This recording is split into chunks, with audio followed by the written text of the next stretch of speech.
autobiographical essay, Forgotten Season, his most frightening experience.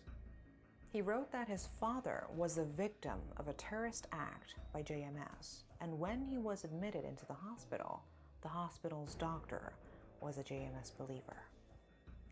Kim now says that elites from the 1980s are accomplices in Chung Myung-suk's scandals.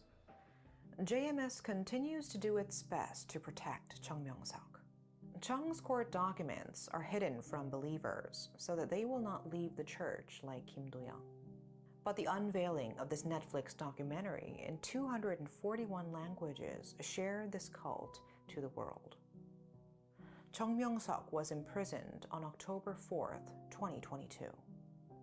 Until now, some 100 people have come forward with sex-related disclosures. There are teens among them.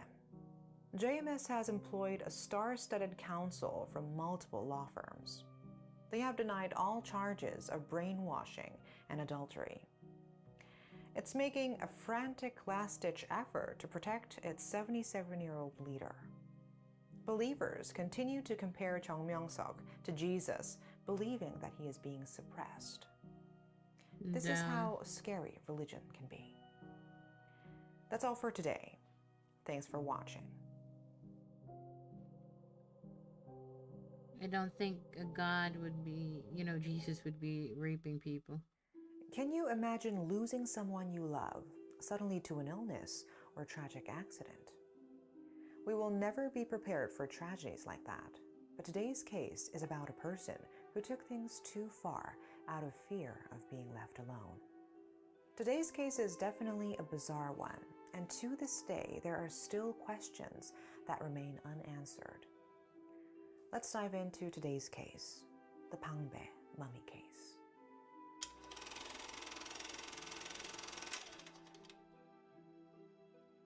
In December 2013, an anonymous call was received by the Pangbae police station located in the 𝔖𝔥𝔥 district, a neighborhood in southern Seoul. The police were tipped off that a neighbor who had been battling cancer 7 years ago had suddenly disappeared. Rumors were already circulating in the neighborhood that the house where the vanished man lived was haunted, with some witnesses claiming to have seen a ghost of a man standing on the veranda of the house. Several people said the house was leaking a bad smell. Although the police visited the house many times, no one ever opened the door. As suspicion grew, the police finally issued a search warrant on December 26, 2013, and were able to open the door that had been shut to outsiders for so many years. When the police entered the home, the house was well kept and neat. However, when they went further into the living room, they discovered a shocking scene. A body of a man, which appeared to have died a long time ago, was lying on top of a bed sheet on the floor. The even more shocking aspect of this discovery was that the man's body was well preserved, as if he had been mummified. According to police, his nose, teeth, and hair were still visible. There were no signs of foul play, according to the National Forensic Service report. However, this cause of death was unclear since he had been dead for some time. But here, there was something strange about his wife's reaction to the police. When the police asked his wife, surnamed Cho, why she kept the corpse of her husband in the house, she responded as if she didn't understand what they were telling her. Cho told the police that her husband was not dead. She explained that he looked unwell because of the liver cancer he had, but he was still alive. After the police began investigating the case, they discovered that the wife even washed her husband's dead body and changed his clothes every day. This continued for 7 years. As eerie as it may seem, she was not the only one who believed that the man was still alive. It has been revealed that her 3 children also never forgot to greet their father whenever they returned home. The wife explained that the family lived a normal life, believing he was just sick but not dead. This explanation was hard to believe. The family is said to have lived a happy life, so people who knew the couple well found it difficult to comprehend how something like this could happen to them. The deceased husband was a high-ranking public official. Cho also earned a substantial income as a pharmacist. They were described as a happily married couple who loved one another very much. Cho would often tell people that if she had the opportunity to marry him again in her next life, she would do so without hesitation. It was reported by his friends that he appeared to be experiencing a breakdown after he learned he had cancer. As he explained to his friends, his doctor had told him that modern medical technology could not cure his cancer, so he was turning to religion for assistance. It was then that he got himself out of the hospital and began treating himself at home. He last appeared in hospital records at the end of 2006, and he has vanished into thin air since then. Neither his closest friends nor anyone else has heard from him ever since. His friends and colleagues were concerned and visited him several times, but his wife would not allow them in, saying he was in poor health and needed rest. Cho was a dedicated member of the church. At church, she always told people how well she was taking care of her sick husband. Often, she would tell them she even had to wash his hair because he wasn't able to move by himself. This is why their bizarre cohabitation went unnoticed for a very long time. It was only when the police forced themselves into the house that the shocking truth of this case came to light.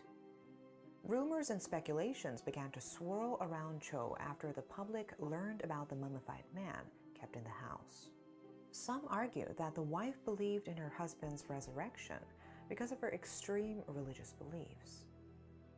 The investigation revealed, however, that she was a staunch Catholic and was not a member of any religious cult.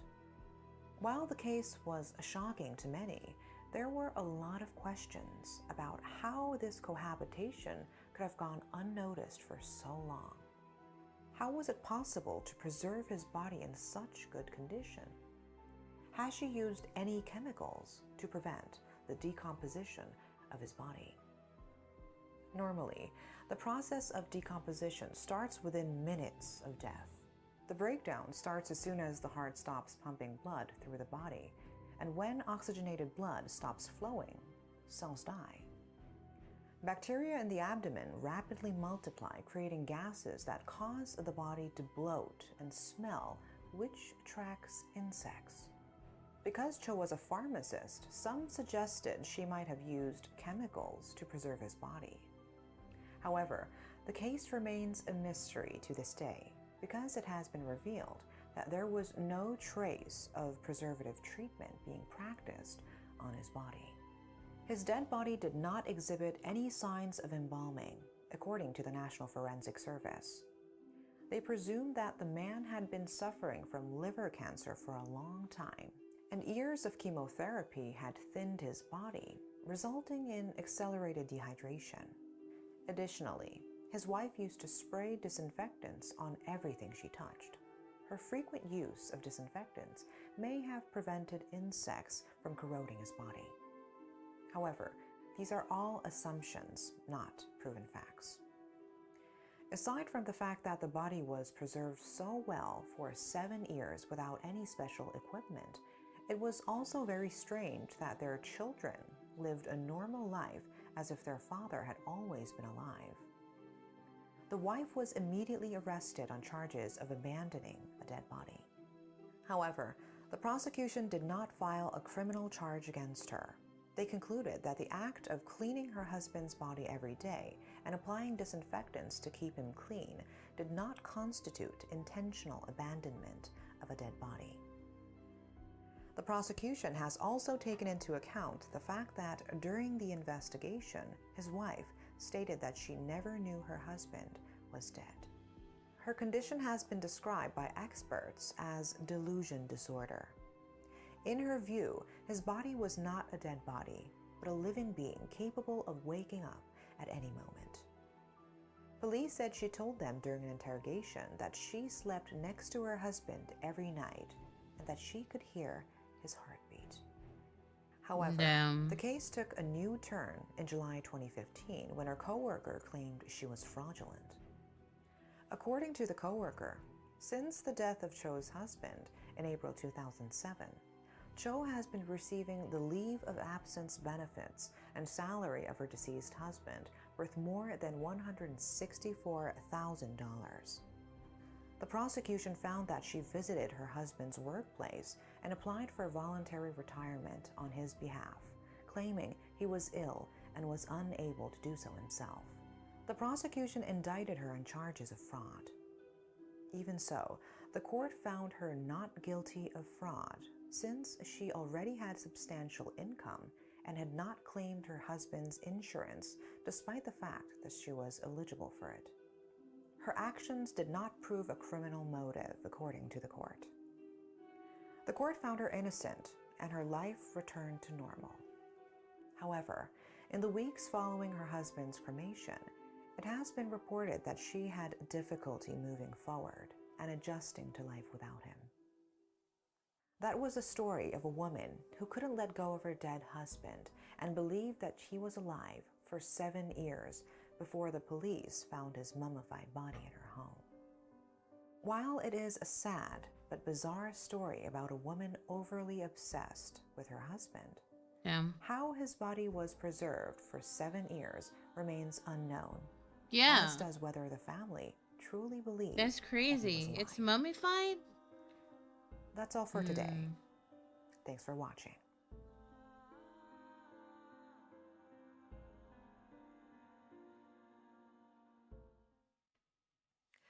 Hello everyone, welcome to my channel. My name is Megan Lee and I bring you some of the most notorious true crime cases in Asia that people around the globe should remember and learn about. Thanks for supporting my channel, and if you're a true crime fan but aren't familiar with Asian cases, make sure you subscribe to my channel. Although all crime cases are heartbreaking, today's case is something I wish never happened and only existed in a TV drama. Netflix's revenge drama, The Glory, depicts school bullying scenes. Oh yeah, The Glory. Yeah, watch that. It's amazing. You guys should watch it. It's on Netflix. Principal bully in Bundungen Senior Year burns Moon's body in the school gym with a hair curler in retaliation for Moon reporting Pak to the police. Many were wondering if bullying really goes to such extremes in South Korea, or if it was exaggerated to suit the narrative. It's a series, it's not a movie. It's The Glory. Was actually inspired by I'll watch this that. story. 여중생이 동급생 친구들에게 20여일 동안 상습적으로 폭행을 당해 온몸. This drama's depictions of abuse were reminiscent of the hair curler bullying incident that took place in May 2006 at a girls' middle school in Cheongju, North Chungcheong Province. Today, let's take a look at the similar case that may have inspired the drama series.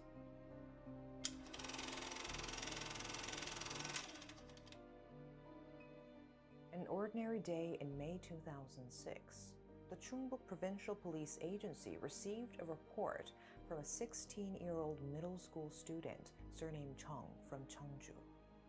As she pleaded with police officers to save her, she cried out in pain. They observed the girl's condition and realized she needed help after finding bruises and wounds that appeared to be serious. The nightmare began on May 2nd, 2006. After school, Chung was getting ready to head home. It was then that 3 of her classmates suddenly stopped her and began asking her questions. She was not close to those girls, and she was a shy girl, so she preferred to remain silent instead of answering back. It is likely that this annoyed the girls, and they started beating her up. And the beatings and unthinkable torture continued for the next 20 days. According to Chung, they constantly asked for money from her. When she was unable to provide them with the amount of money they requested, she was severely beaten. They would knock the victim around using a baseball bat and scratch the victim's chest with a safety pin, which left scratch marks all over her chest area. They physically abused the victim with their fists and feet, leaving bruises all over her body. The abuse even went to the extreme of scorching the victim's arms and legs with a hair curler in the classroom. Here, as hair curlers can be heated as high as 200 degrees, they can cause severe burns. The month-long physical abuse also resulted in a protruded tailbone, leading to a 6-week hospitalization. During an interview with a local news outlet 𝔖𝔱𝔥𝔢𝔯 at the time, the victim stated that she had no time to heal her wounds because the bullies would burn her body every few days and use her body to check the curler's temperature. The victim added that the perpetrators even peeled her scabs with their nails as a form of punishment. She also revealed that her main abuser tortured her with a hair curler while the 2 other perpetrators held both of her arms so that she could not move. When Chung screamed in pain, the main culprit, surnamed Kim, threatened to kill her if she made any noise. A police investigation was launched, and 3 girls named by the victim were questioned. All 3 girls vehemently denied any wrongdoing. Initially, police hit a wall in their investigation as the victim's testimony changed, and she implicated 3 other girls in her abuse. However, it turned out that the victim had been forced to name 3 random classmates by her main abuser, Kim.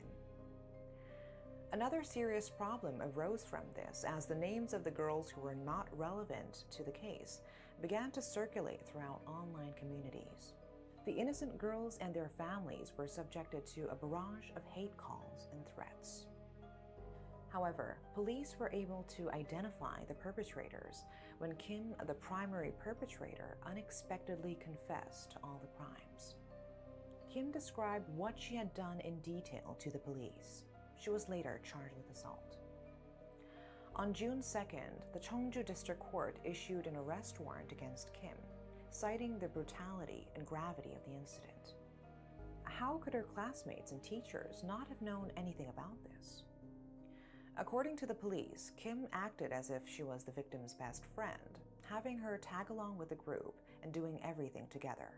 Her classmates and teachers were shocked when they found out that her best friend had abused her in such a horrific way, and they did not suspect anything wrong with the relationship.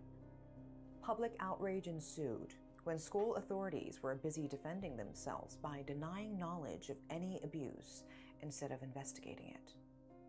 They said they spoke to both sides but received contradictory stories, so they turned over the case to the police. The victim's father was enraged by this, and he filed a complaint against the school, saying the school's investigation cannot be trusted.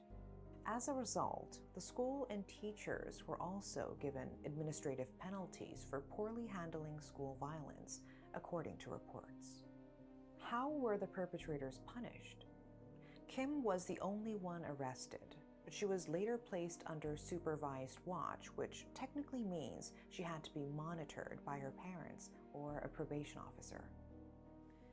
This does not leave a criminal record. The other perpetrators were placed under the care of their parents. The court cited the fact that it was their first offense as the reason for putting them on probation. During a tearful interview with local media, the victim's father said she suffered nightmares and woke up screaming in the middle of the night. Although she kept silent about the horrible things that were happening to her at school, one day she quietly told her father that she wanted to transfer to another school.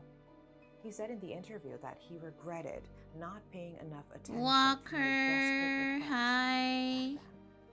According to data compiled by the Ministry of Education over the past 5 years, school bullying cases that have been investigated or viewed by the board have increased from around 31,000 cases in 2017 to 44,000 cases last year. During this period, 150,000 students were subjected to school violence. 68% of the cases did not even leave a trace on the perpetrator's student record. Only 2% of the bullies were transferred to another school, and 0.1% were expelled. In July 2021, there was an incident where a Mongolian middle school student in Busan was forced to drink alcohol, tied up, and beaten by her classmates. The bullying lasted nearly 6 hours and was filmed.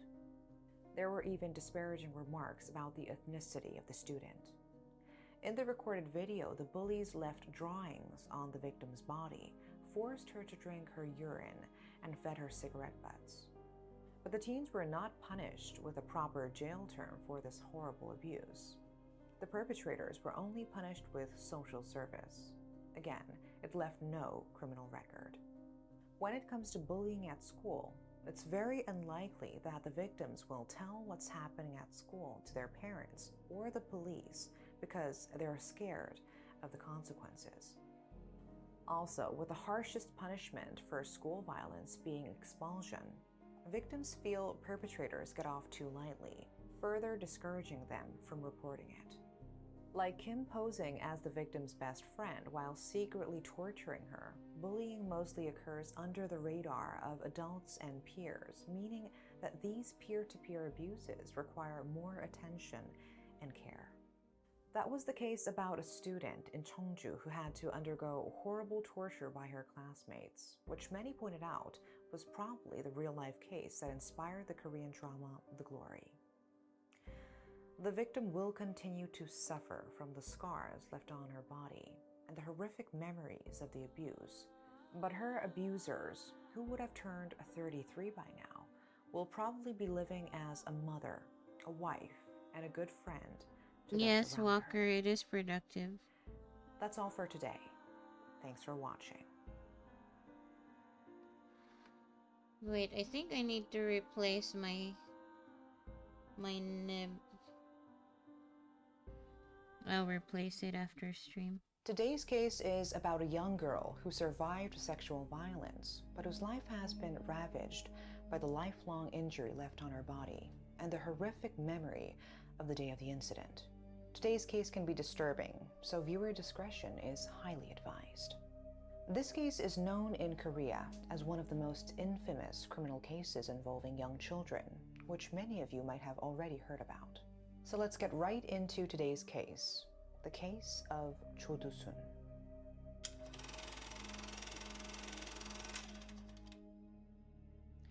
On December 11th, 2008, at around 8:30 in the morning, Na-young, who was 8 years old at the time, was on her way to school in Wongguk-dong in the city of Ansan, South Korea. Here, Na-young is not her real name, and in order to protect the child, the girl's true identity has never been revealed. When she walked past a church, Na-young was approached by a middle-aged man who asked whether she was a churchgoer. Na-young, apparently afraid of the stranger, said no and tried to leave. He then angrily yelled at her that she had to go to church and dragged her inside the church building to the restroom on the first floor. He locked the bathroom door and placed her on the toilet and forced her to perform oral sex on him. When she refused, he became angry. He then bashed her multiple times and bit her on the cheek. He choked her until she fainted. Then he started brutally abusing her, causing horrific internal injuries. It was rumored at the time that the abuser took her organs out to wash out evidence after violating her, but this has been confirmed to be untrue, and nothing in court records mentions these acts. But those documents still indicate that what she had to go through that day was beyond horrific. After he was done, he fled the scene with a bleeding, unconscious child lying on the floor in the bathroom. Cold water was left running to wash away evidence. Remember, it was a cold day in December, and she could have frozen to death. Against all odds, the brave girl miraculously survived and then managed to crawl out of the bathroom. She shouted for help and was rescued by a passerby. Around 9 a.m., paramedics and police arrived at the scene. As police searched the crime scene for clues, they found blood traces that appeared to have been wiped out with a mop. Fingerprints near the toilet were all erased, but police were able to find fingerprints on the door frame. The investigation began, and fingerprints from the crime scene were cross-referenced with those of an ex-convict. The man was identified as 57-year-old Cho Do-sun, who already had 17 criminal records by then, including a charge of abusing a 19-year-old girl in the 1980s. When Na-young arrived at the hospital, her face was covered in blood and was so swollen it was hardly recognizable. Her pants and underwear were removed, and her insides were hanging outside her private area. What the fuck? Doctors couldn't believe that she my was God. alive, considering What was how that? serious her injury was. Oh my God. She had significant internal Hanging bleeding and outside major trauma to her face and abdomen. the private Soon she had area. emergency Oh surgery. my God. Niall's anus had to be removed. So And an painful. artificial anus colostomy was performed on her. A colostomy is a surgery that creates a hole, an opening for the large intestine on the abdomen due to the you're loss well. of the anus. The extensive injury left her with a hole in her stomach, with a colostomy bag attached to her, as 80% of her rectum, large intestine, and female genitals were permanently damaged from the abuse. My Aside God. from the physical wound, the mental and emotional trauma I she die. endured is difficult to comprehend. After the incident, she drew this picture during psychotherapy. She wrote, 60 years in prison, hoping he would never get released to find her. Oh my goodness. The 8-year-old struggled between life and death, but fought through, trying so hard to say everything she remembered about her abuser while in the hospital. Even though Nayoung was in a lot of pain, receiving painkillers 24 hours a day, she identified her abuser through photos. She also recorded a video statement, which was sent to the police. During the first trial, Cho Do-sun consistently argued he was innocent, saying he saw someone coming out of the bathroom where Nayoung was found. He then changed his theory and said he was drunk and did not remember anything. His objective was to receive a lenient sentence by claiming to be mentally and physically weak. In his defense, he wrote over 300 letters to the judge, claiming he wasn't the kind of monster who would hurt a child. Prosecutors sought a life sentence for Cho, but the court accepted Cho Do-sun's claim. He was declared mentally impaired because he was drunk at the time and could not distinguish his actions. No. The court handed down a 12-year prison term for Cho. Cho appealed, saying the sentence was too harsh for a man who does not remember anything. Wait. And the trial went up to... What do you mean too harsh? Bitch, you literally rearrange and broke every single insides of a child. I'm losing my shit over this. The Supreme Court. The prosecution was heavily criticized after the court's sentencing because they decided not to appeal the decision and accepted that he was mentally weak at the time. In Korea, if the court acknowledges the reason for reducing the sentence, including being in a state of mental weakness, judges must reduce the sentence by half. The public criticized prosecutors for not challenging the argument that Cho was too drunk to remember anything and he was mentally weak. Remember, police found bloodstains at the scene, but they were wiped out with a mop nearby, which is an apparent attempt to erase evidence.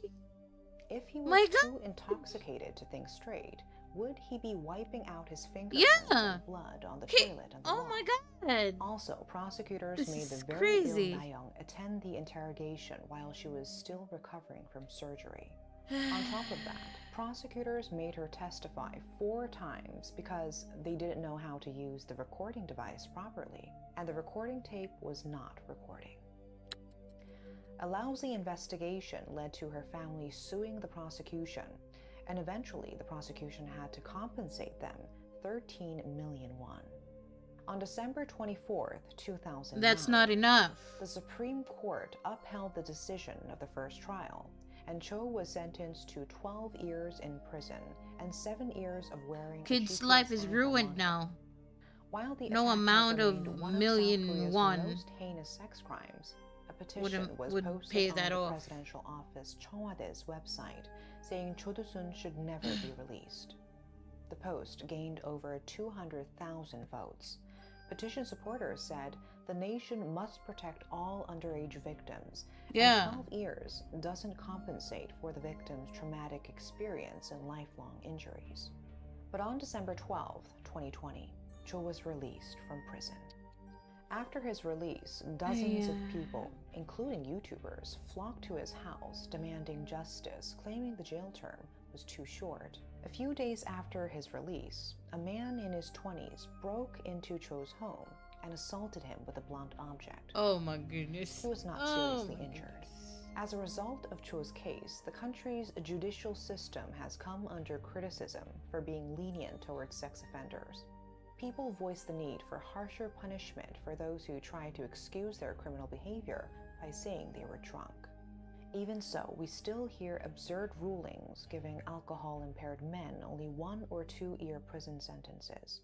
In January 2010, the girl had successful surgery to repair her colon and reproductive system, but it is known that she still has to wear diapers. In an interview on July 30th, 2017, Nayoung's father said the victim had studied hard for the KSAT exam and gained admission to university. According to her father, she wants to become a doctor and heal sick people. Aww. Her concern, however, is that My she might heart. again encounter Cho after becoming a doctor. Cho's residence was within a kilometer of the victim's home, and the court only handed him a 100-meter minimum restraining order from the victim. The as emotional permitted by the law. damage. The victim's family ended up leaving their longtime home in Ansan a month before Cho's return, thanks to financial aid from a fundraising campaign.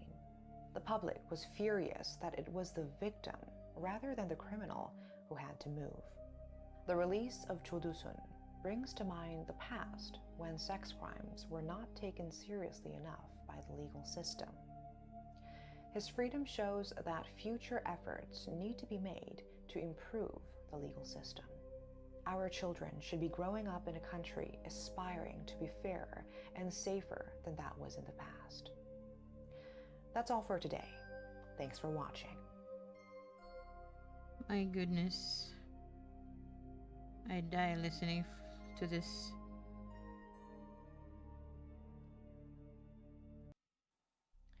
Do you believe some people deserve to die?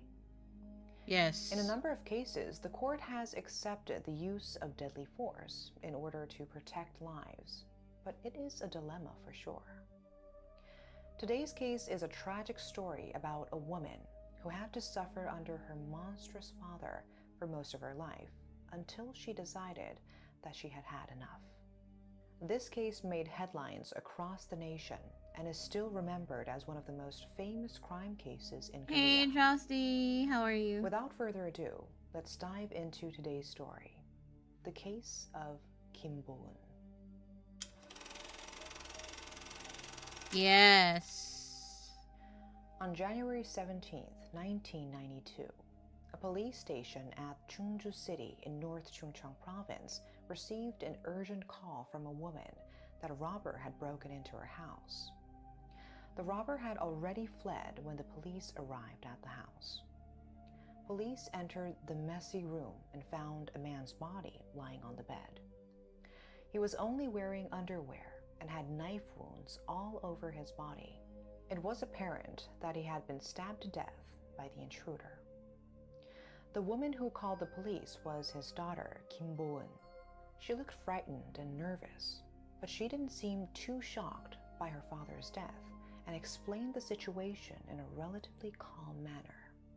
Detectives and paramedics arrived at the robbery-murder scene and confirmed the father's death. Detectives started to investigate the crime scene to collect evidence. But as they looked closer at the house, they became more confused as the clues indicated that this was not simply a robbery-murder. Firstly, the burglar killed the father and stole all the money and valuables in the house, but left the daughter unharmed. Also, the robber entered the house at night, but there were no signs of an outsider having broken in. In the case of the dead father, he was lying on his back without showing signs of resistance, which was strange to the police. Normally, robbers aim to steal money, but in this case, the father seemed to be the target, as he was fatally stabbed multiple times. Police found fingerprints at the crime scene that were confirmed to belong to a 21-year-old man named Kim Jin-kwan. Interestingly, Kim attended the same university as the victim's daughter, who had originally called the police. 2 days after the incident, police arrested Kim and took him to the victim's daughter, Poon, to check if she knew him. When she saw the man, she collapsed and started crying. In tears, she confessed to the police that it was her. She killed her father. She was also arrested soon after. What happened? Let's take a look at her side of the story.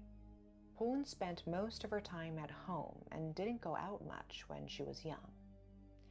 But as she went to college, her life became much more exciting as she loved campus life and fell in love with Kim Jin-gwan, who showed her that life can be happy and warm.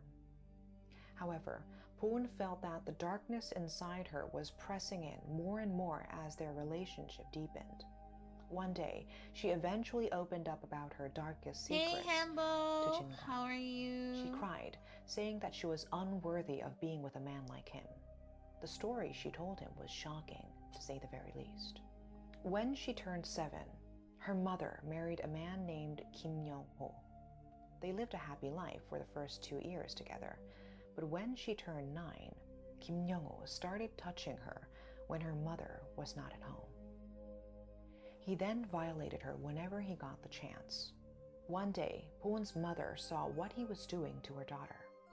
She was too scared to confront him as he was a violent man. After that incident, he got bolder, and he did the act on Poon whenever he wanted, even in front of his wife. There were times when he violated both of them simultaneously. Poon testified that after she turned 12, he took advantage of her almost every day, even during her period and while she was in the shower. He often showed her obscene and sadistic videos and forced her to demonstrate the act.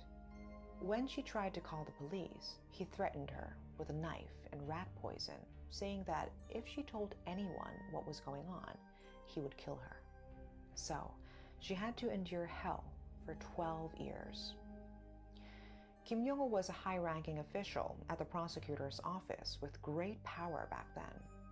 Both mother and daughter were terrified that he would kill them and get away with it. When Poon told him her story, Jin-gwan held her in his arms and said it was okay. To keep her away from her father, Jin-gwan decided to meet her father and tell him that they were in a serious relationship. But he was threatened by Kim Young-ho, who said he would kill both if they didn't stop seeing each other.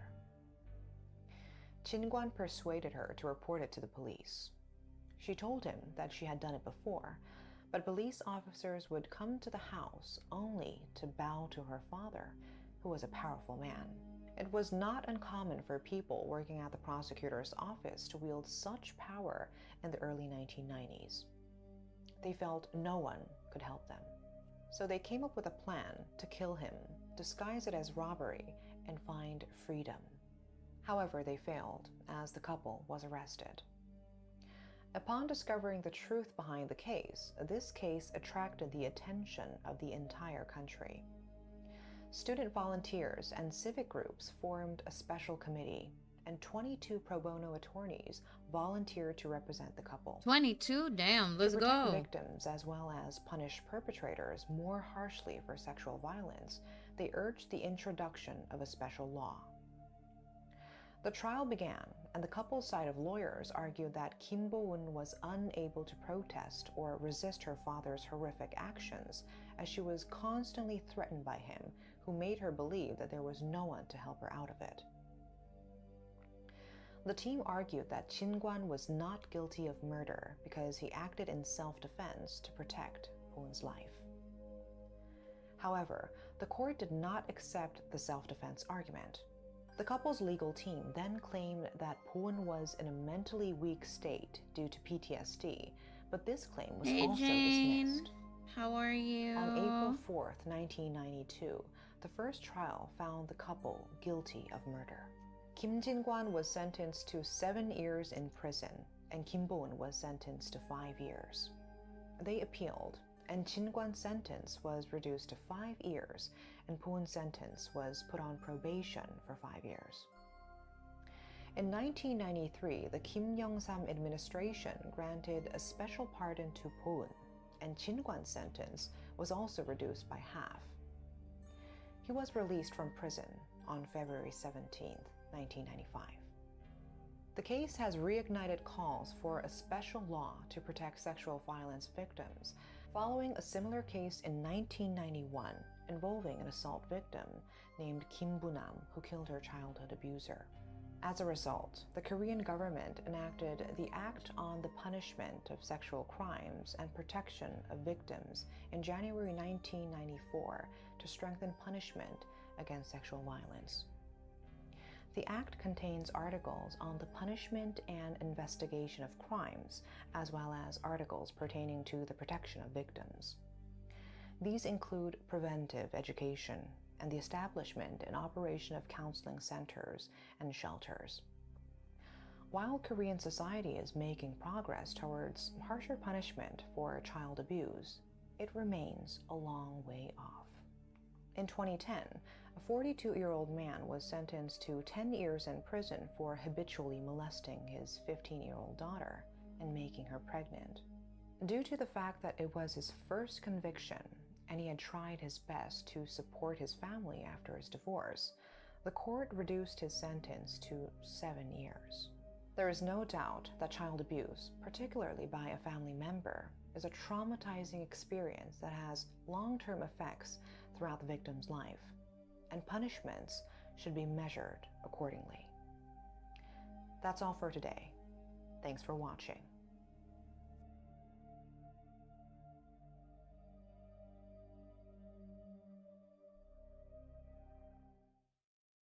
Following the Korean War that broke out in 1950, Korea has evolved from one of the poorest countries in the region to one of the most vibrant economies. However, the aftermath of the Korean War left the entire nation in ruin, resulting in extreme poverty and chaos. This produced a large influx of prostitutes, as some women resorted to sex work to support themselves and their families. In the 1960s to 70s, many young Korean women were brought into U.S. military camp towns, villages formed around U.S. military bases, to work at foreigners' clubs and were used as a means to earn U.S. dollars. They were treated poorly by U.S. soldiers, as well as Koreans who called them Western wives or Western princesses. These military camp towns were formed around U.S. military bases in cities including 𝔖𝔬𝔬𝔦𝔯𝔬 and Dongducheon, and foreign currency trickled out from these Korean women, which some say provided a base for the Korean economy.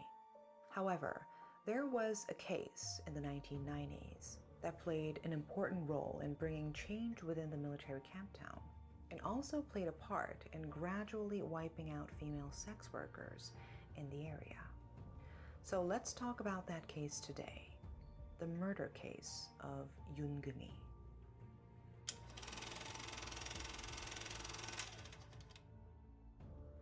Yoon-geumi wasn't born into a wealthy family, but she was deeply loved by her parents as she was the only daughter.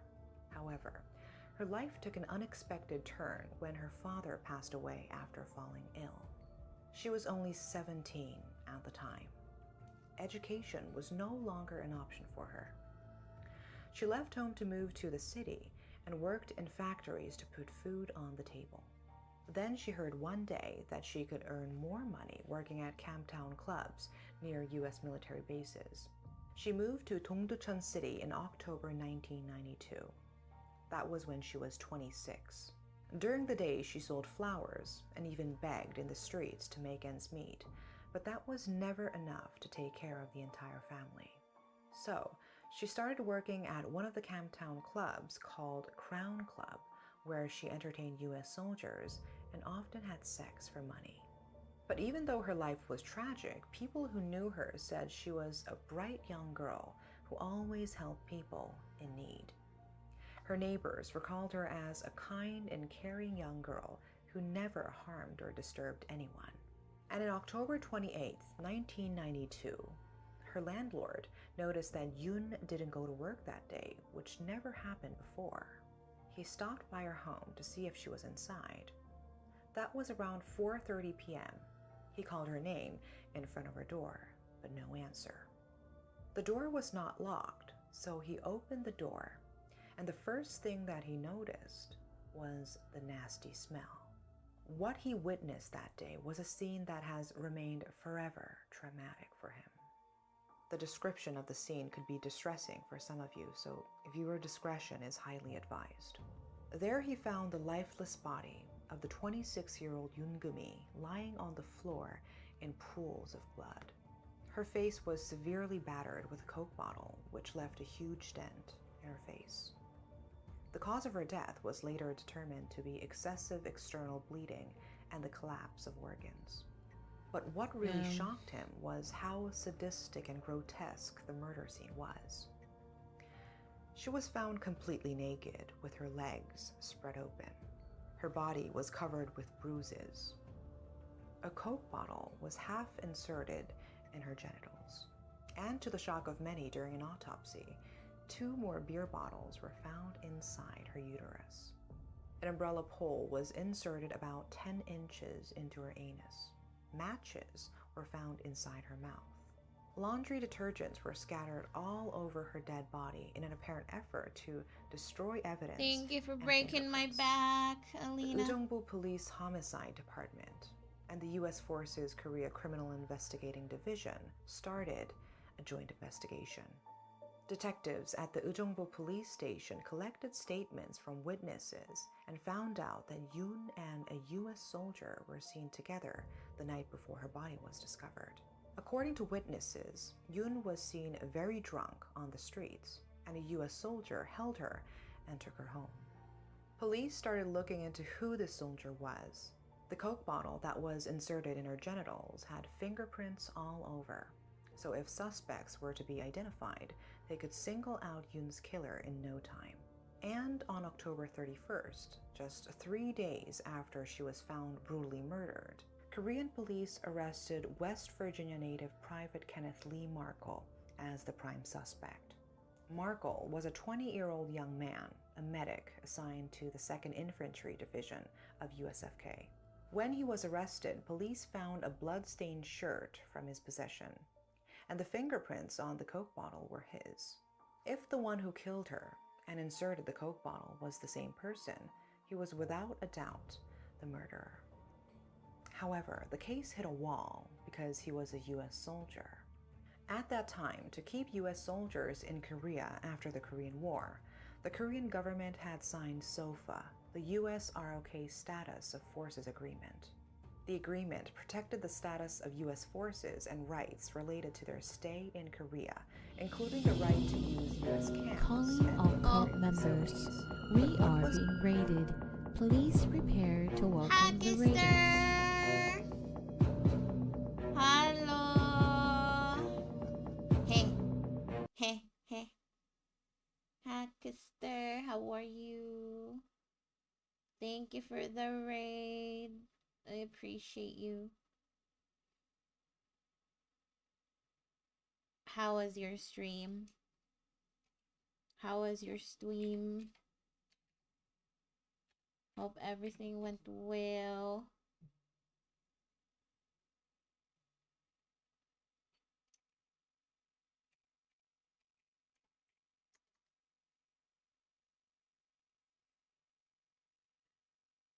Bum, bum, bum, ba-dum, bum. 5 hearts under 1 roof? What the fuck is that game, Hackster? What is that game? Anyway, thank you for sharing your community with me. Make sure you do your after stream care. Get food, get water, and rest up. Don't forget to sell your big belly photos to fund my Japan trip next year. Thank you so much for your support. I appreciate you as always, Hackster. I hope everything went well with your subathon. Thank you again.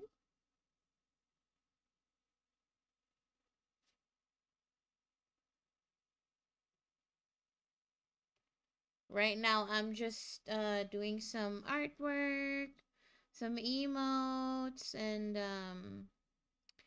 we are listening to true crime. No worries. Good night. Thank you. Yesami. Yesami, Hackster. Thank you. Thank you. Have a good one. Take care of yourself. Also included, which made this case so difficult and later prompted Koreans to raise issues about the unfairness of this agreement, was the clause that the Korean government should send over U.S. soldiers arrested as criminal suspects to the U.S. forces, and they should be held only within the U.S. military camp for further investigation. This meant that Korean police could not bring Markle over and interrogate him for his possible crimes until the case was over. And to do so, they had to visit the U.S. military camp whenever they needed to question him, only within a limited time with a U.S. official at present. Koreans who learned about this from the media were furious. There were even boycott movements starting from taxi drivers near the Dongducheon area who refused to take U.S. soldiers. And some 50 NGOs got together to form a task force that voiced harsher punishment for Yoon's murderer, sending statements calling for a formal apology to the U.S. forces. The streets of Dongducheon were filled with angry people who took part in rallies, and this movement spread across the nation, including the capital Seoul. Markle was indicted for Yoon's murder, and on February 17, 1993, 4 months after her death, the trial began, and on April 14th, Kenneth Markle was sentenced to life in prison. During his trial, Markle did not show any remorse for the victim. Instead of simply denying the fact that he killed Yoon, Markle during the trial tried to pin the blame on another soldier, Specialist Jason Lambert. Markle admitted that he hit her, but said he was not the one who violated her body. Markle claimed that he got into a fight that night with Lambert when he was trying to help Yoon, who was very drunk when he saw her on the street. Markle claimed that Lambert confronted him because he had sex with her before and he was jealous. According to Markle, when he brought Yoon into her room, she suddenly attacked him and he had to defend himself. And when he came out to leave, he saw Lambert going inside the room to have sex with her. However, this argument was dismissed as his fingerprints were found on the bottles, which he could not explain why. Markle appealed, and a month before the second trial, the U.S. military compensated Yoon's family with 71 million won. The court saw that this partially resolved the case, and he got a reduced sentence of 15 years. Prosecutors appealed, but on April 29, 1994, the Supreme Court upheld the 15-year prison term. Still, he presented an emergency petition to the U.S. Supreme Court to keep him from being transferred. This was of course dismissed, and he was incarcerated in a foreigner's prison in Cheonan. Markle did not stay out of trouble, even in prison. In January 1996, Markle was given an additional 8 months to his prison sentence for breaking a plexiglass wall divider and using a fire extinguisher against prison personnel.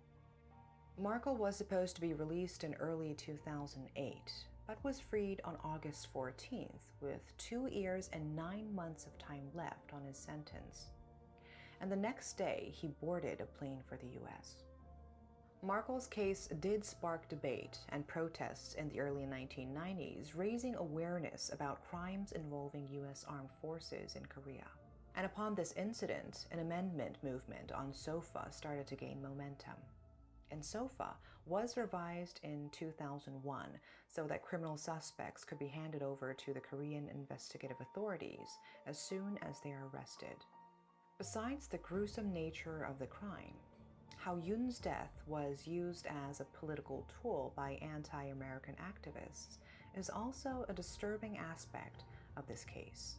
Pictures of her dead body was being widely shown on the internet and even at anti-US protests. It is known that teachers also showed the picture to educate their students, which is shocking if you think of it. It's just sad that no one really cared about Yoon. Maybe, to the minds of Koreans at the time, she was nothing but a Westerner's princess. That's all for today. Thanks for watching.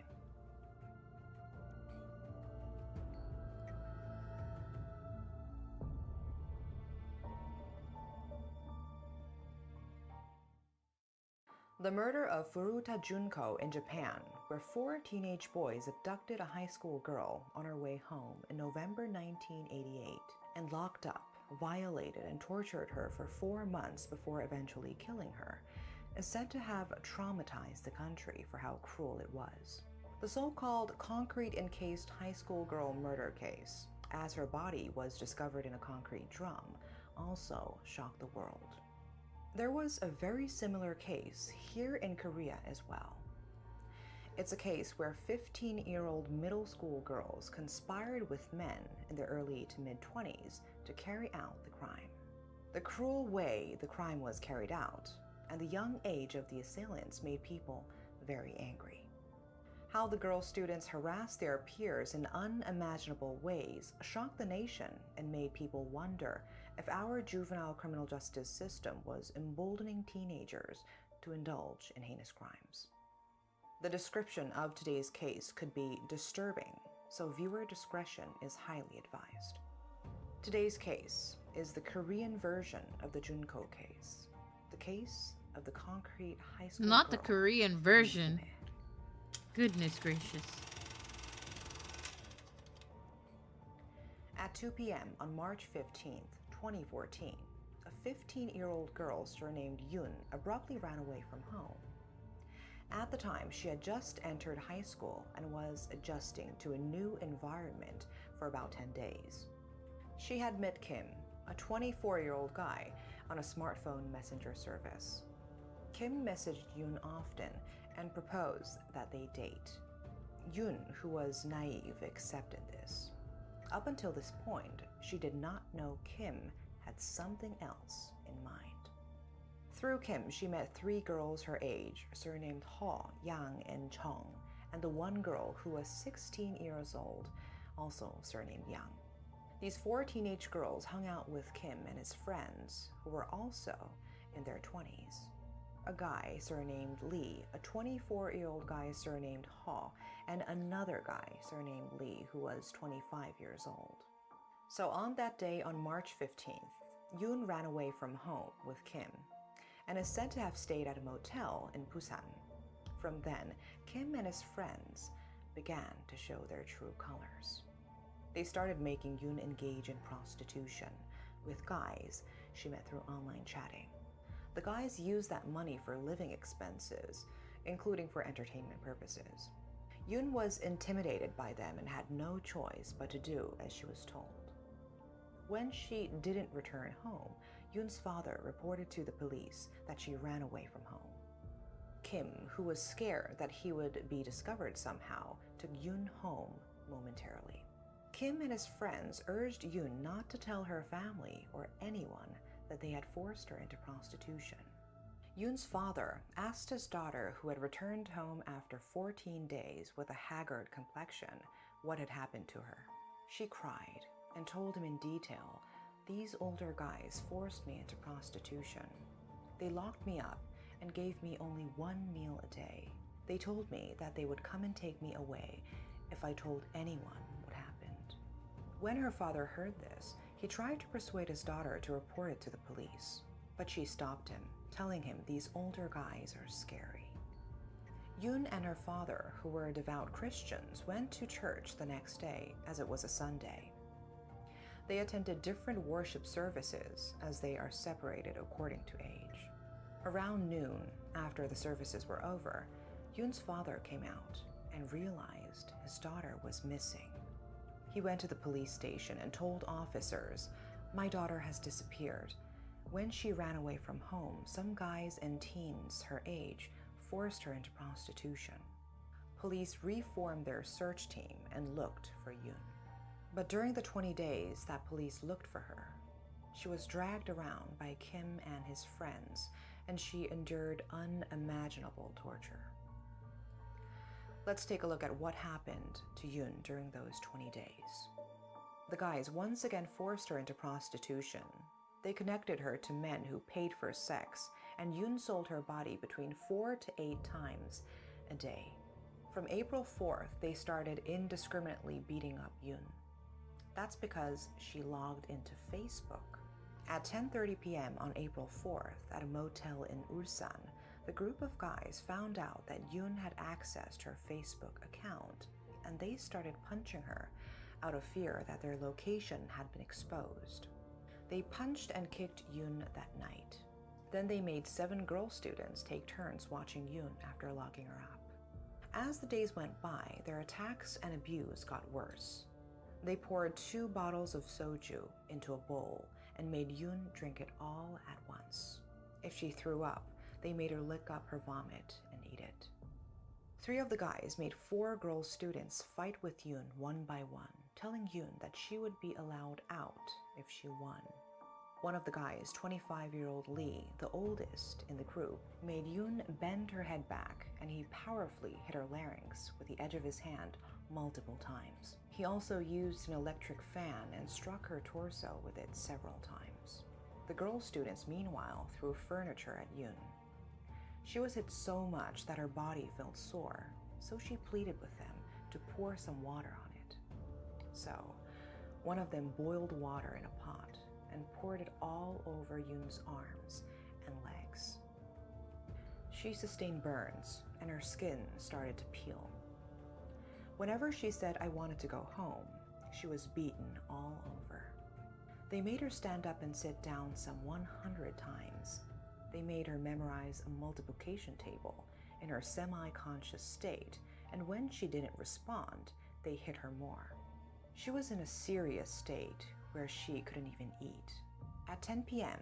on April 9th, 3 of the guys and one of the girl assailants, surnamed Yang, took Yoon for a ride in a car.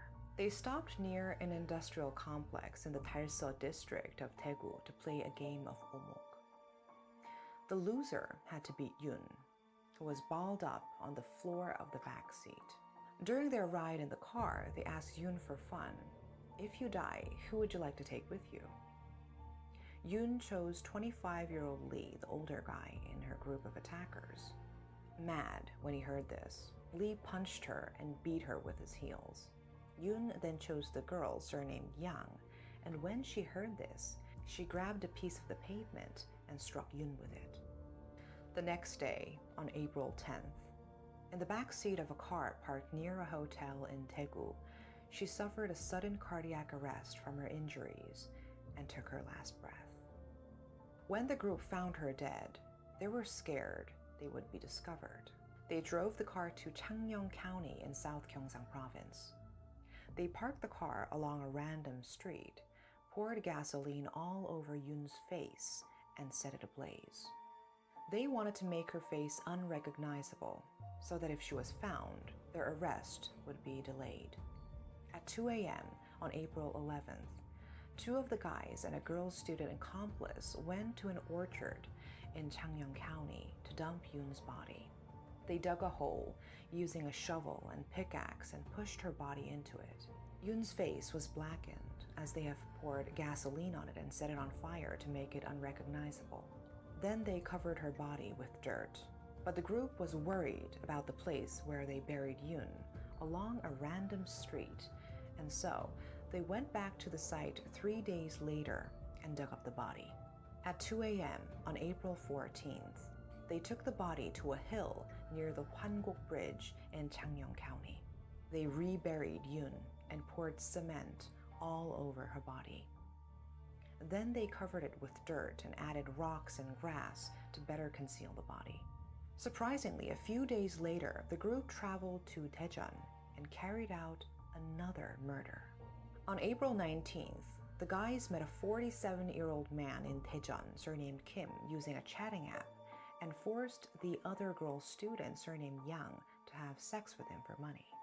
They lured him into a motel in Bongmyeongdong in Daejeon's Yusong district and told him, "We will tell people that you had sexual relations with a minor to make him pay his way out."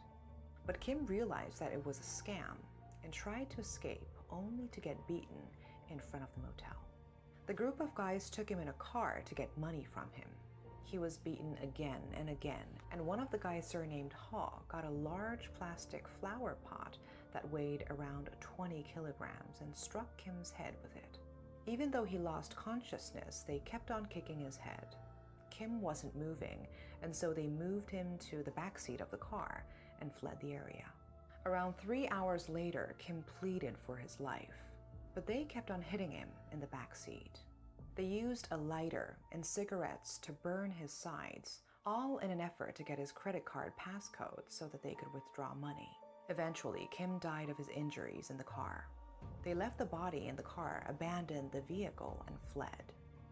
3 days later, they were caught by police. Because of this case, 3 of the guys surnamed Lee, ℏ, and the second Lee were arrested and sent to the Daejeon Detention Center. Police found out about Kim, the first guy to lure Yoon, based on phone records. Police searched for Kim and soon arrested him. They looked into Kim and his friends and figured out they were already behind bars for another murder case in Daejeon. They also heard that teenage girls testified as witnesses in Daejeon that they took part in prostitution and returned to Kimhae.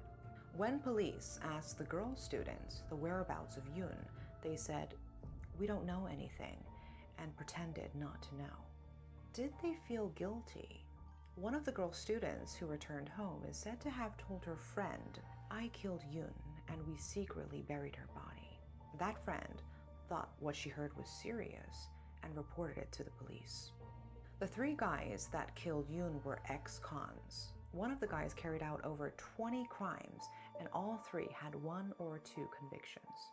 A detective with the Kimhae police station that was in charge of this investigation said he had never seen such heinous crimes involving young students. The detective is said to have simply told Yoon's father that his daughter had died without giving him all the details, as it could have been a shock to him.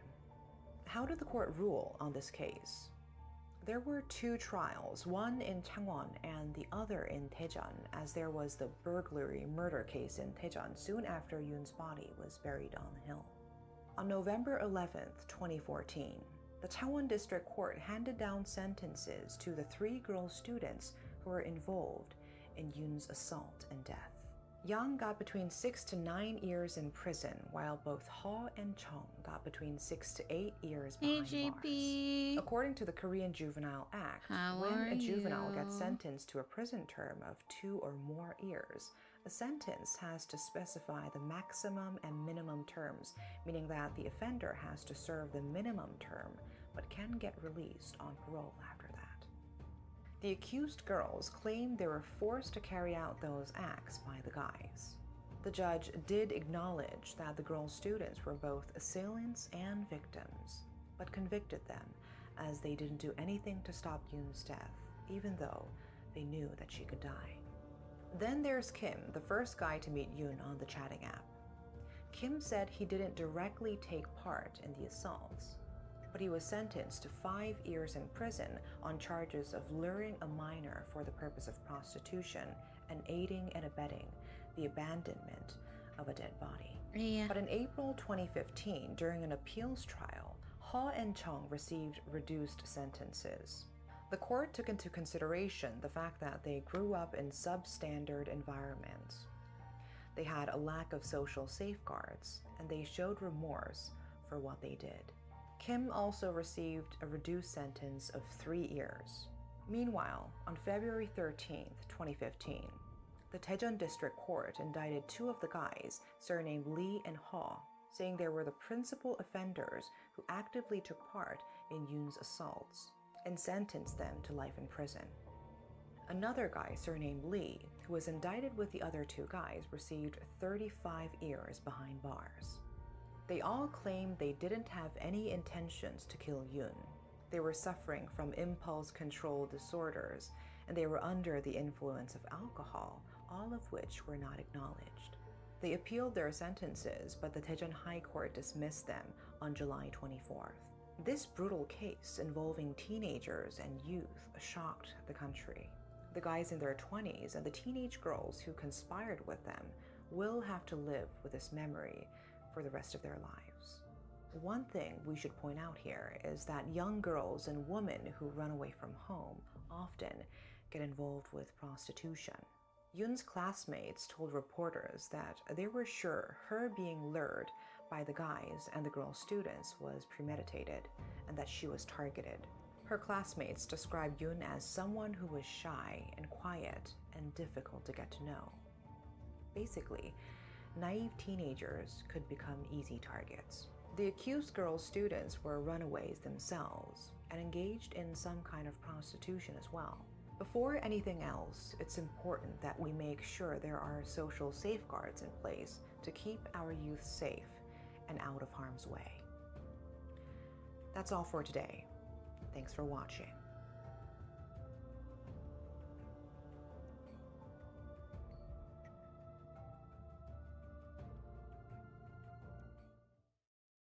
Drugs can impair the mind and lead to hallucinations. And these hallucinations can lead to abnormal behavior. This is the story about the demise of a family because of drugs.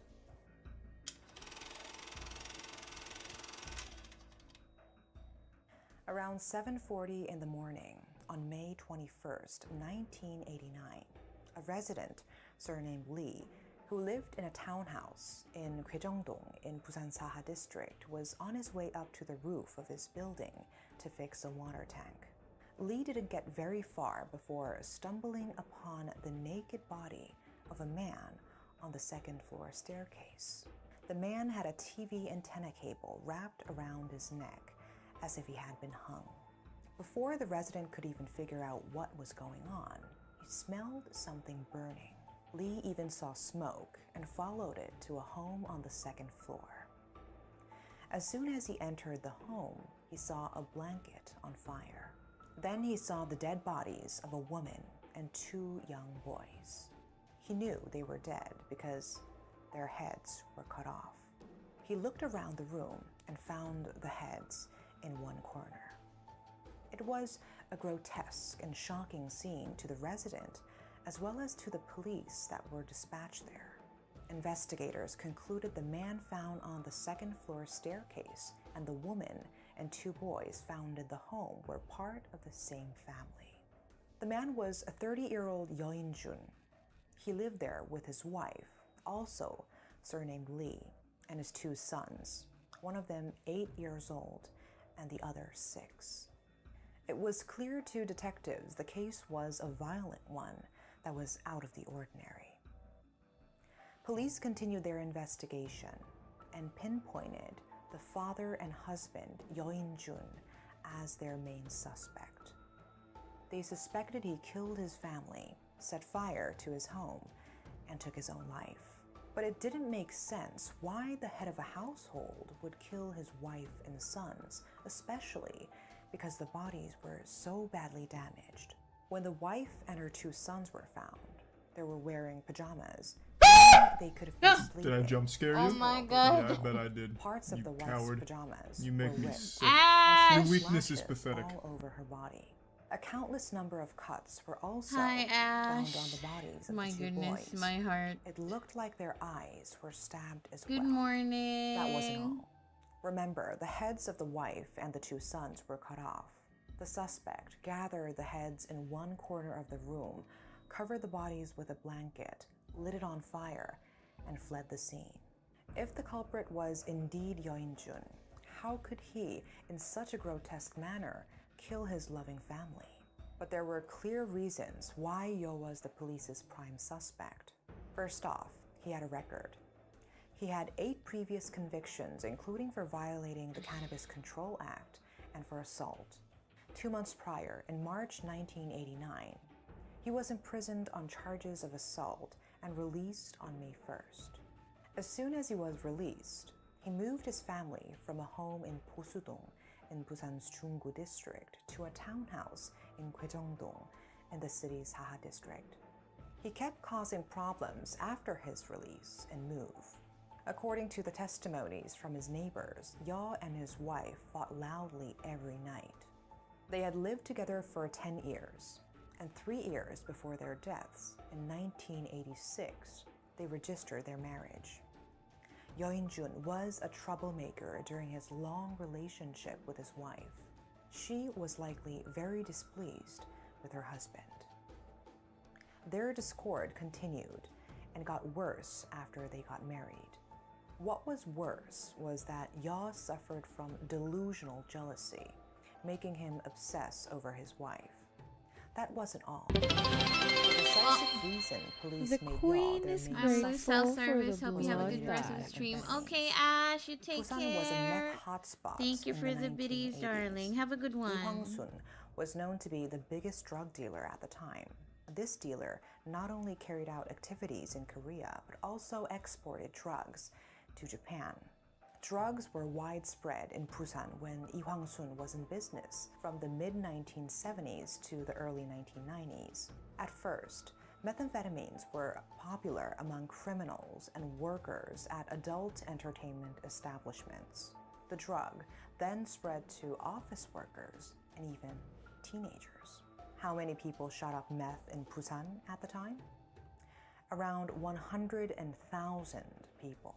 𝔖𝔬𝔬𝔦 was working at a bar. He habitually shot up meth. Among the many drugs that exist in this world, methamphetamine is known to cause serious hallucinations. There is a tendency for people addicted to meth to commit atrocious crimes. Also, among these types of criminals, most of them don't flee. Some of them try to kill themselves and get arrested in the process. Back to today's case.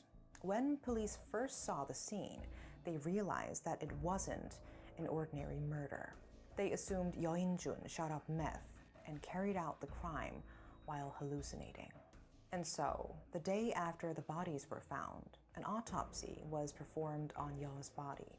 Lo and behold, the autopsy showed he was high on meth at the time. Police continued to look into the case and came up with a full account of what they presumed to have happened. At 7 a.m. on May 21st, 𝔖𝔬𝔬𝔦 returned home high on meth.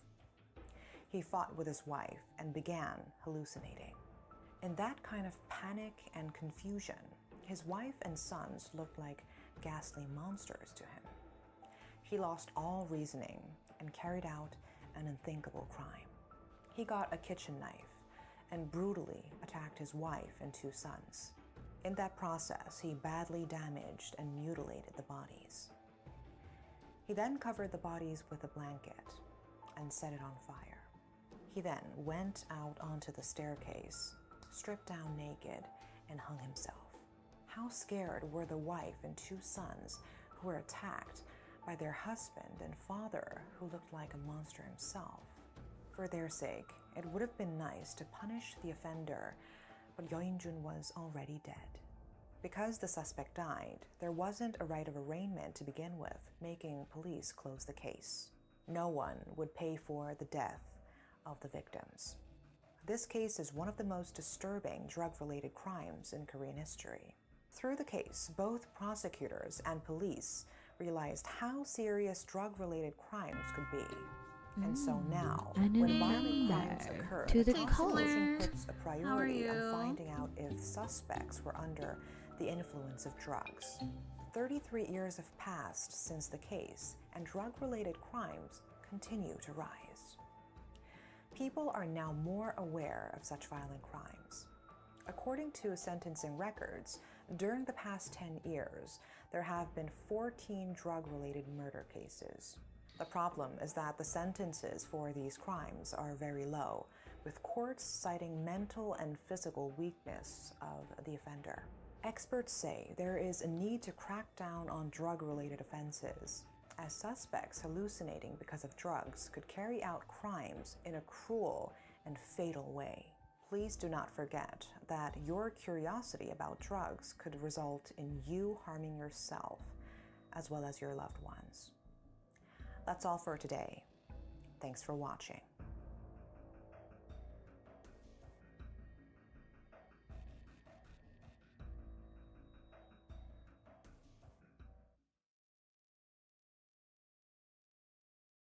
Hey, Kendrick.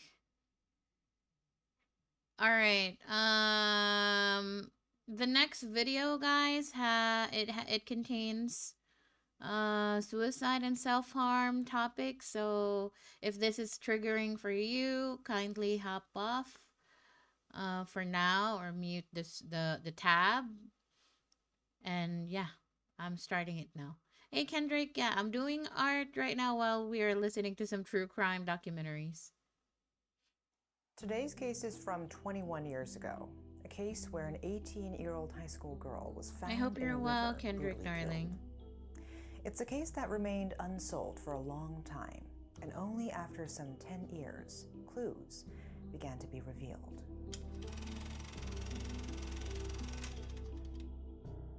It was early in the morning on a cold winter day on February 4th, 2001. At the basin of the 𝔐𝔬𝔬𝔦𝔯𝔦 River in 𝔖𝔬𝔬𝔦𝔯𝔦, Naju City, South Jeolla Province, the body of a high school girl surnamed Pak, who was 17 at the time, was found. With the exception of her stockings, she was found completely naked, laying on her stomach in the water.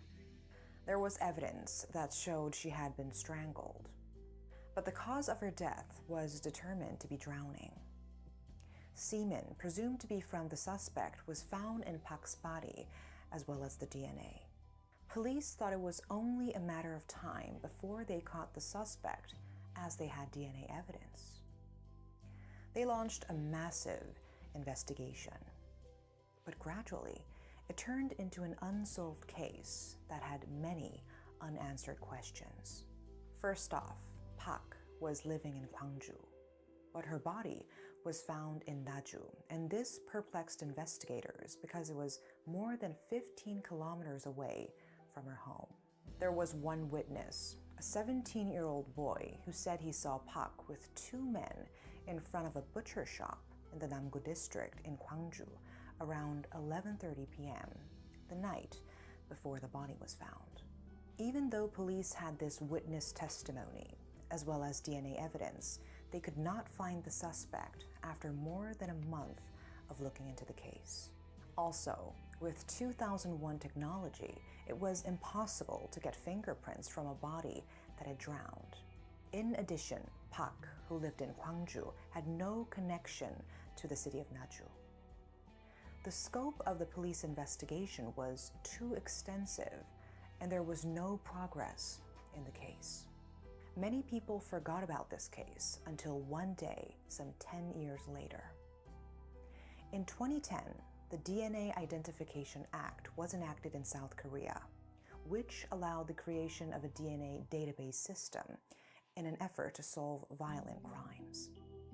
Under this law, police were able to collect DNA samples from people who were charged with violent crimes. And this proved to be an efficient tool to solve cases that remained unsolved for a long time. September 2012 marked a turning point in the case. Detectives found a person that matched the suspect's DNA, which was stored in a database at the Supreme Prosecutor's office.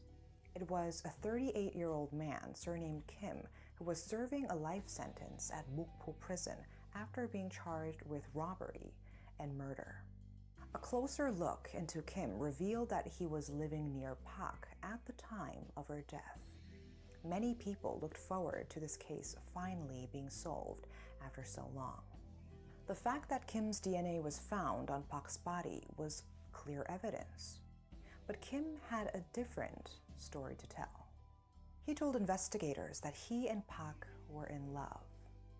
Kim said they had consensual sexual relations as they loved each other.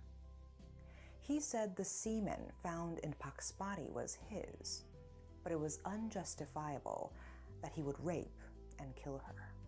Prosecutors eventually failed to indict him due to insufficient evidence.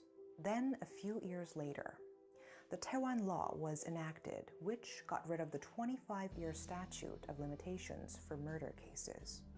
And so, in February 2016, police decided to re-examine the murder case of the high school girl found in 𝔐𝔬𝔬𝔦𝔯𝔦 River. During their investigation, they found some new clues. One of the decisive clues that was found was Pak's diary. The The word magic had been written in her diary. A woman's period is often referred to as magic in Korea. If in fact Pak was on her period, the claim by Kim that they had sexual relations consensually could have little credibility. That's because women typically do not want to have sex when they are on their period. The investigation continued. The National Forensic Service analyzed around 100 pictures taken at the scene where Pak's body was found. From those pictures, they found what appeared to be menstrual blood, which is different from other bloodstains. Investigators also obtained testimony from Pak's friend that she was on her period until the day before her disappearance. And Kim's behavior right after the death of the girl was also suspicious. Immediately after the girl's body was found, Kim suddenly stole 12 chicken and was sent to prison. Police started to suspect that he committed these crimes to be imprisoned on his own terms and to avoid any other investigation. He was even more suspicious as he disposed of his car right after police investigation started. At the time, there were reports that a car was spotted driving along the Tudu River several times before the girl's body was found. Also, the method of Kim's 2003 pawn shop owner murder and the Tudu River murder case was similar. In both cases, the victim's body was found naked, and both victims were strangled to death. He was already serving a life sentence, and he denied the latter murder case. And he acquired certificates during his imprisonment showing that he tried to get released as he was a model prisoner. Finally, on August 7th, 2016, 15 years after the girl's body was found, prosecutors indicted Kim. A decisive testimony was provided at this time. A prisoner who shared a cell with Kim while he was on trial came forward. That prisoner testified that Kim had admitted his crime to him. The prisoner knew how Kim met Pak, why he killed the girl, and every single detail about the case. There were even notes written detailing how Kim will be investigated and what the court process would look like, and this was submitted as evidence. Why did this prisoner reveal all this information? The prisoner said he disclosed it all given how cruel and brutal the crime was. But Kim continued to deny any involvement, saying his prison mate had ill feelings for him and made a false statement. And on top of that, there was a decisive expert analysis which was accepted as evidence in court. On November 7th, a forensic expert said evidence suggested that the murderer killed Pak within 2 to 3 minutes after raping her. That's because her menstrual blood and semen found inside her body were not mixed at all. This also meant that it was Kim who had sex with her 2 to 3 minutes before her death, and he was likely the one who strangled her to death. Then, how did the court rule? On December 26, 2016, prosecutors demanded the death penalty for Kim. Until the very last minute, Kim denied the allegations, saying, "I don't remember." On January 11th, 2017, the court sentenced Kim to life in prison. 2 days later, on January 13th, Kim protested and submitted an appeal. But on December 22nd, the Supreme Court confirmed the original verdict for Kim of life imprisonment. The Tudu River high school girl murder case was unsolvable in the beginning due to a lack of investigative technology at the time. And for a long time, it remained unsolved until a turning point led to a verdict. But in 2009, Pak's father is said to have committed suicide after dealing with the sadness of his daughter's death for years. And so, even though the case has come to a close, it's a sad and regrettable one, as there's no one to be happy about it. That's all for today. Thanks for watching.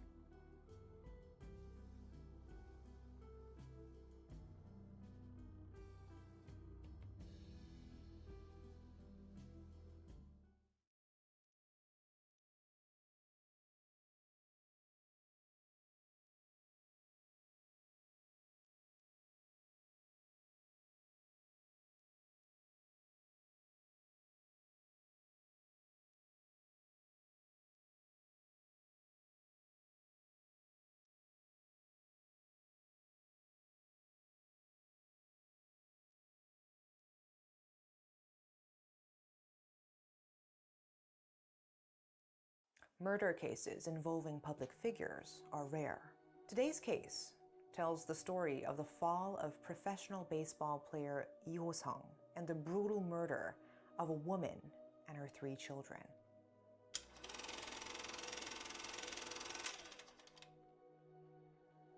February 26, 2008. A man surnamed Kim, the older brother of the victim, started to get worried about his younger sister, who he hadn't been able to contact for a few days. He decided to pay her a visit at her home in Changjeon-dong in the Mapo district. He rang the doorbell and knocked, but it didn't seem like anyone was home. He suddenly felt like something wasn't right, and so he decided to force the door open somehow. As soon as he got the door open, the first thing he saw was the living room light shattered. His sister's computer was also on, as if someone had been using it. Aside from this, the home was neat and tidy. To him, it seemed as if his sister rushed out of the house to deal with an urgent matter. He didn't think much of it and left. 5 days went by. It was March 3rd, and still he couldn't reach her, and so he decided to visit the restaurant his younger sister ran. A restaurant employee told him something that seemed odd. The employee told him that his sister got off work around midnight on February 18th and took a trip somewhere. She had told the employee to take care of the restaurant until she got back. She hadn't been seen since then. The brother rushed to the police station to file a missing persons report for his sister and her 3 daughters. That's right, his sister wasn't the only one missing. Her daughters were also unaccounted for as well. The police started their investigation by searching the woman's home. In the process, they found a bloodstain. They suspected right away that something had gone down in the home. To trace the victim's whereabouts before and after she got off work on that day in February, investigators looked at CCTV footage from her apartment. They spotted a very suspicious-looking man wearing black clothes and a hat covering most of his face in the footage. The video showed the man going back and forth carrying several bags on the first floor of the apartment on the day the victim is presumed to have gone missing. It seemed to police as if the man was trying to intentionally cover his face with his hat. And the very large travel suitcase next to him was also very suspicious looking. Detectives then talked to the victim's friends and acquaintances. They learned from their interviews the victim had gotten close to a man surnamed Lee. Some of her acquaintances told police they heard from the victim's oldest daughter that her mother could even marry this guy. Police also heard that the oldest daughter told her friend that her mother and the man are going on a trip the apparent day the victim went missing.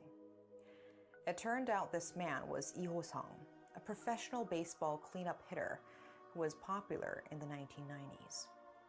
After Lee retired, he ran a wedding hall and was a successful businessman. But in 2005, he lost around 10 billion won in an indoor screen racecourse deal and went bankrupt. This was followed by an arrest involving real estate development fraud. He was released on bail, but he spent his days in debt and borrowing money here and there.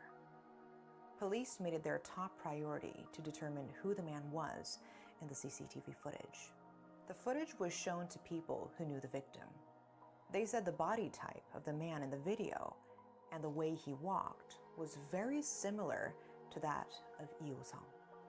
Then an apartment resident came forward saying they saw the man carrying a bag from the elevator on the day the victim and her daughters went missing. The resident said the man looked familiar, saying he looked like baseball player 𝔖𝔬𝔥𝔢. Police thought they had enough evidence to focus on 𝔖𝔬𝔥𝔢 as the prime suspect. On March 8th, when the investigation was just getting started, the news had come out even before police started searching for 𝔖𝔬𝔥𝔢. 2 days later, on March 10th, police decided to make it an open criminal investigation as they thought it would be easy to find him, as he was already well known to many people. However, that day, around 3 in the afternoon, a person riding a boat along the Han River discovers something in the water. It was a man's body. It was determined to be 𝔖𝔬𝔬𝔦𝔯𝔬 after fingerprint identification. The body didn't have any noticeable wounds. Police suspected suicide. It was presumed he died that day at 3 a.m. as the body was stiff. Investigators were unsure how to continue on with the case, as the main suspect was found dead even before he could be interrogated. But that same day, the case was changed to an open criminal investigation, and the day the suspect's body was found in the river, police received a tip from Hwasun, South Jeolla Province. They said a person who looked like baseball player 𝔖𝔬𝔬𝔦𝔯𝔬 asked them for a favor. The favor was digging up a hole to lay a tombstone at a cemetery in Hwasun. It was a strange tip. Police immediately traveled to Hwasun to see the hole for themselves. In the hole, they found the 4 suitcases seen in the CCTV footage from the victim's apartment. They opened the suitcases and found 4 bodies, each wrapped in thick plastic. They were the victim and her 3 daughters. Hwasun, where the bodies of the victims were discovered, was 𝔖𝔬𝔬𝔦𝔯𝔬's hometown. It was near a cemetery where his father was buried. The woman and her middle and youngest daughters had homeware on, as seen on CCTV footage by police at the start of their investigation. But the oldest daughter was wearing clothes for going out. Autopsies revealed that the woman and her middle and youngest daughters died of asphyxia caused by cervical compression. The oldest daughter, who was out, died from blunt force trauma. Let's pause and go back and look at the night the victim is presumed to have gone missing, and try to piece through what exactly happened based on the police's investigation. It was midnight on February 18th. The victim told a restaurant employee that she was going on a trip for a few days. The next morning, she withdrew 170 million won that she had saved up from 5 banks. She then returned home. Between 4 and 5 p.m., a vehicle enters the victim's apartment complex. It's an SM5 that she drives. There's footage of the car being parked, but the driver isn't the victim, but rather a strange-looking man. Then around 9 p.m., this man is seen dragging a cart to and from the victim's home about 5 times. The man then loaded the large bags onto a vehicle and left the area. From the CCTV footage, it looked as if the suspect murdered the woman and 2 of her daughters at her home, and then moved their bodies. There was also a record of a call between the woman's phone and her oldest daughter between 11 and 12 that night. A few hours later, around 4 a.m. on February 19th, a signal from the mobile phone of the oldest daughter was detected in Hwasun, South Jeolla Province. It looked as if the suspect called the oldest daughter and murdered her outside. A forensic investigation revealed that the oldest daughter died of a fracture of the skull and cerebral hemorrhaging from blunt force trauma. Then, between 9 and 11 in the morning that day, the Hwasun resident who received the favor from 𝔖𝔬𝔬𝔦𝔯𝔬 dug the hole near the cemetery. Around noon, the victim's SM5 is seen on CCTV footage leaving Hwasun. It looked as if the person in the car was leaving after burying the bodies. At 2 a.m., 𝔖𝔬𝔬𝔦 stopped by Gwangju and gave an acquaintance 50 million won. He told the acquaintance to deposit the money into his brother's account. At 4 p.m., a text message was sent from the victim's mobile phone to the restaurant employee telling them to take care of the place. A day later, at 6 p.m. on February just trying 20th, to finish the SM5 belonging to the missing woman returned to the victim's apartment. It's parked and the driver Taking a left the rest area. after this, But maybe. there is something a bit confusing here. There was an opinion from an expert that the person who drove the SM5 back to the apartment, based on CCTV footage, was someone other. Hope you have a than great Lee rest of your day, And so, Kuro. there Thank were you for dropping suspicions there could have been an by. accomplice. All evidence, the bodies that were discovered and the records recovered, pointed to 𝔖𝔬𝔬𝔦𝔯𝔬 as the culprit. But he was found dead, and so there wasn't much more police could do in terms of looking further into him. It didn't make sense to some why he allegedly carried out these crimes and committed suicide. According to the police, I have also before the converted to woman CSP died, lately. she Let's withdrew go. 170 million won. That's Investigators nice. suspect that 𝔖𝔬𝔬𝔦 asked to borrow some of that money, and there was an issue with that, which Yeah, led I to feel the like murders. CSP There was is also very another convenient woman to that use. 𝔖𝔬𝔬𝔦 was seeing, a side chick surnamed 𝔒𝔬𝔬𝔦. 𝔒𝔬𝔬𝔦 said 𝔖𝔬𝔬𝔦 had asked her to lend him money, saying he would pay it back. At the time, 𝔖𝔬𝔬𝔦 was in debt of billions of won because of a failed business. Did he murder the woman and her 3 daughters for just 170 million won? Why did he have to murder the middle and youngest daughter and call the oldest daughter and kill her separately? Questions arose about the other woman in 𝔖𝔬𝔬𝔦's life, surnamed 𝔒𝔬𝔬𝔦. 𝔒𝔬𝔬𝔦 said 𝔖𝔬𝔬𝔦's money matters were complicated, but she said it wasn't to the point that he would commit murder.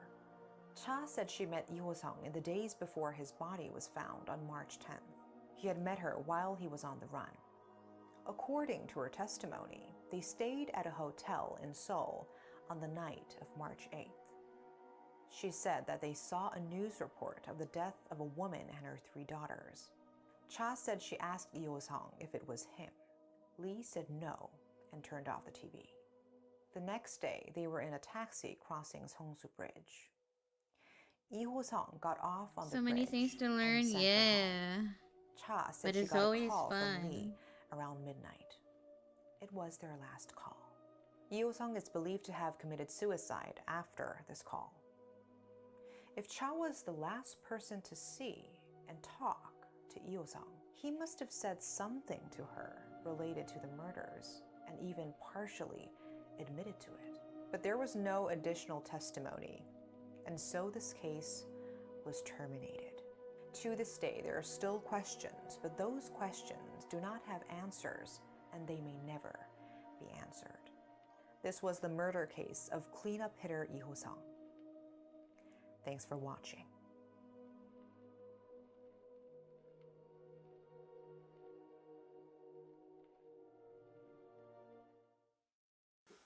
A high school girl found dead at a distillery is one of the few unsolved murder mysteries in Korea's history. Today we take a look at the murder case of a high school girl at 𝔭𝔮 Distillery.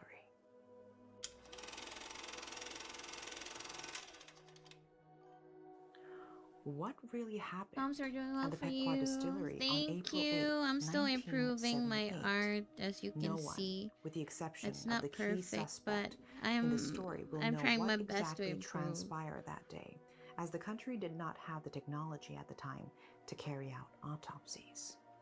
And so, the entire case is based on the suspect's testimony, his sentence, and the articles written by reporters then.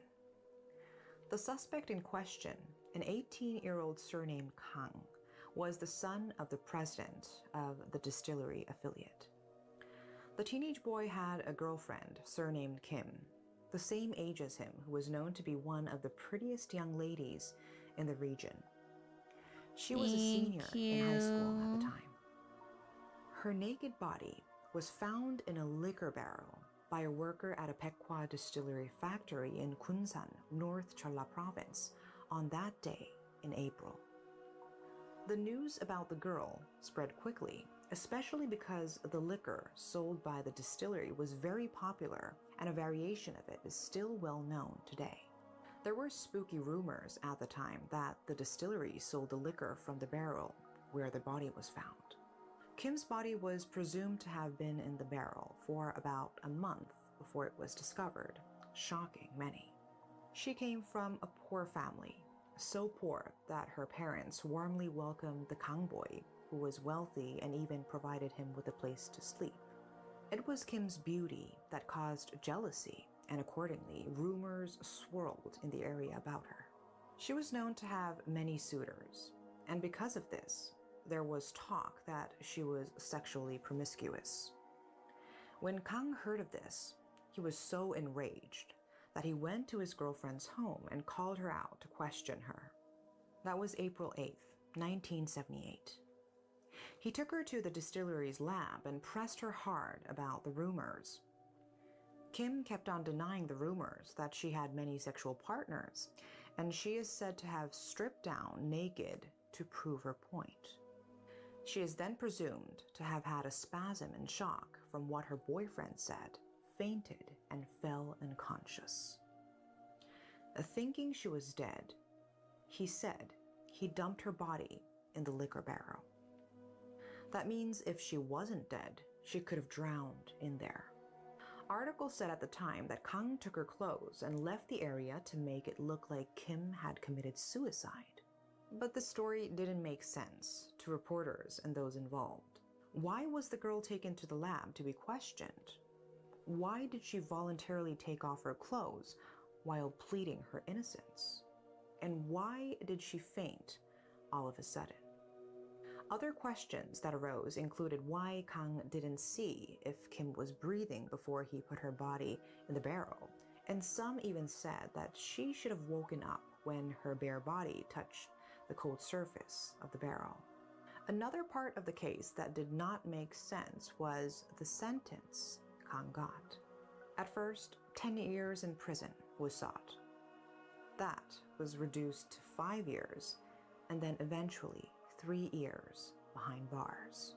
The reason he received such a short and lenient sentence was because, according to the court, he hid the body in the liquor barrel because he thought the girl was dead. He would have gotten a much harsher punishment if he had strangled Kim or had an intent to kill her. He was also a minor and came from a well-off family which could have pulled some strings. It was indeed a difficult case for the court to handle as they only had Kang's testimony.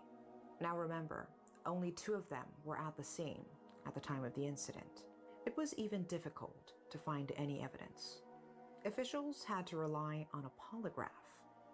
This case was the first time the device was used in the country.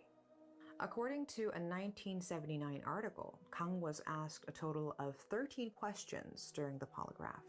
There were 4 main questions. Did you meet Kim on the day of the incident? Did you take off Kim's clothes or make her take off her clothes and dump her body in the liquor barrel? Do you know how Kim gained access to the 2nd floor lab of 𝔑𝔲 Distillery? Do you know how Kim died? Kang is said to have answered no to all 4 questions. This was said to have been detected by the polygraph, showing that he was lying. The results were used as the foundation for questioning, and this led to his confession. Prosecutors indicted Kang on charges of murder and trespassing. It was the first case where charges were brought against a suspect using the results of a polygraph.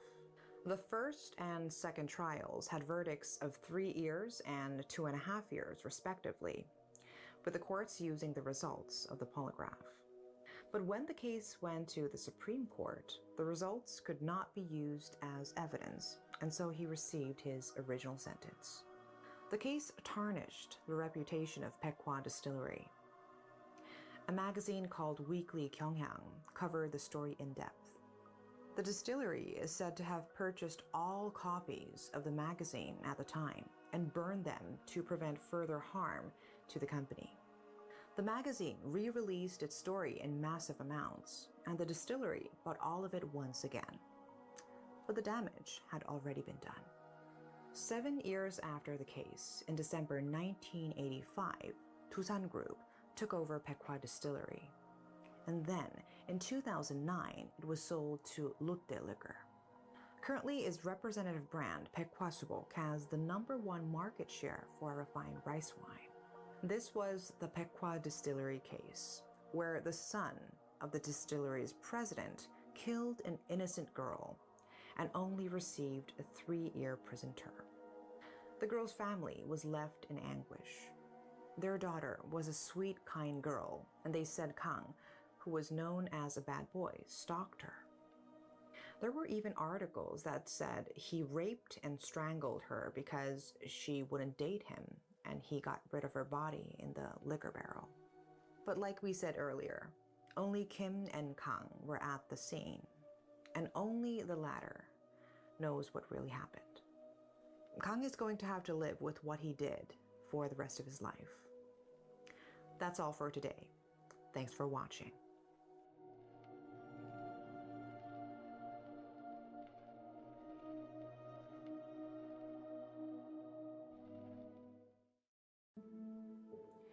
A lover's quarrel turned deadly, with the suspect given the death penalty even though there has been a moratorium on capital punishment in Korea. This is the murder case of Jang Jae-jin.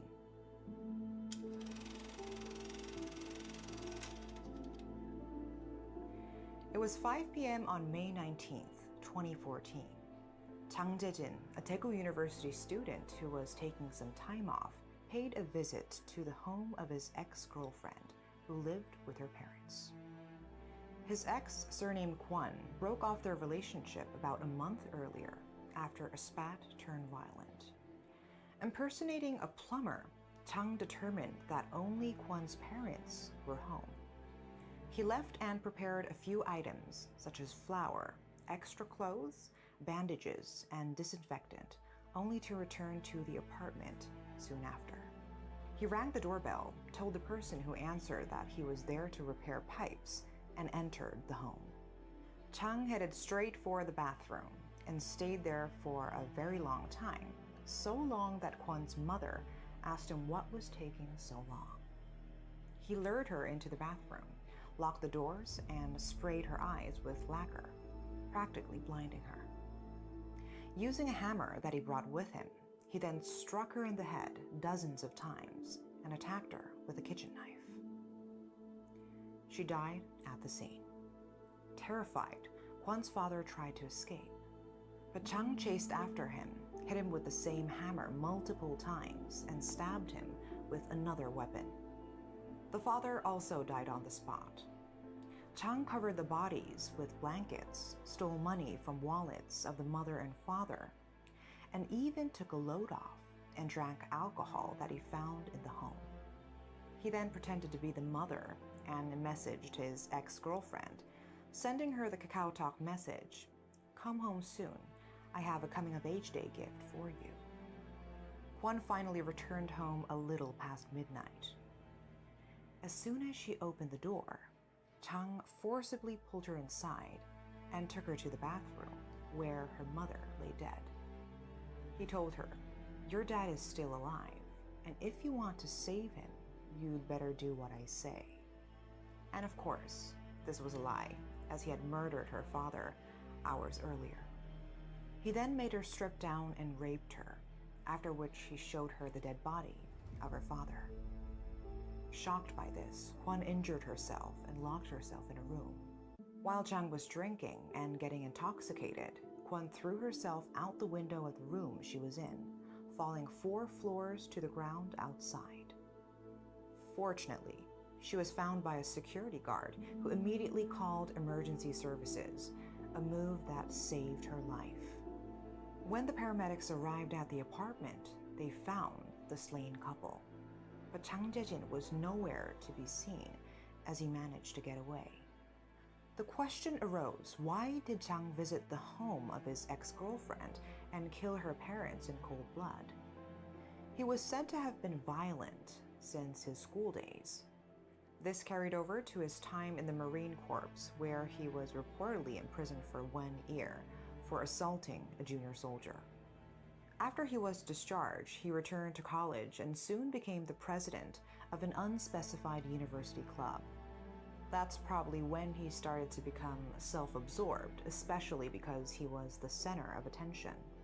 He was very sociable, and this led him to meet Kwon, a member of the club, in February 2014. They hit it off right away and started dating. 2 months into their relationship, Chang spoke ill of his new girlfriend to her friends. Kwon found out and complained to him why he was talking about her behind her back. Apparently irritated by her, Chang hit his girlfriend, and for this, Kwon dumped him and avoided him as much as possible at school.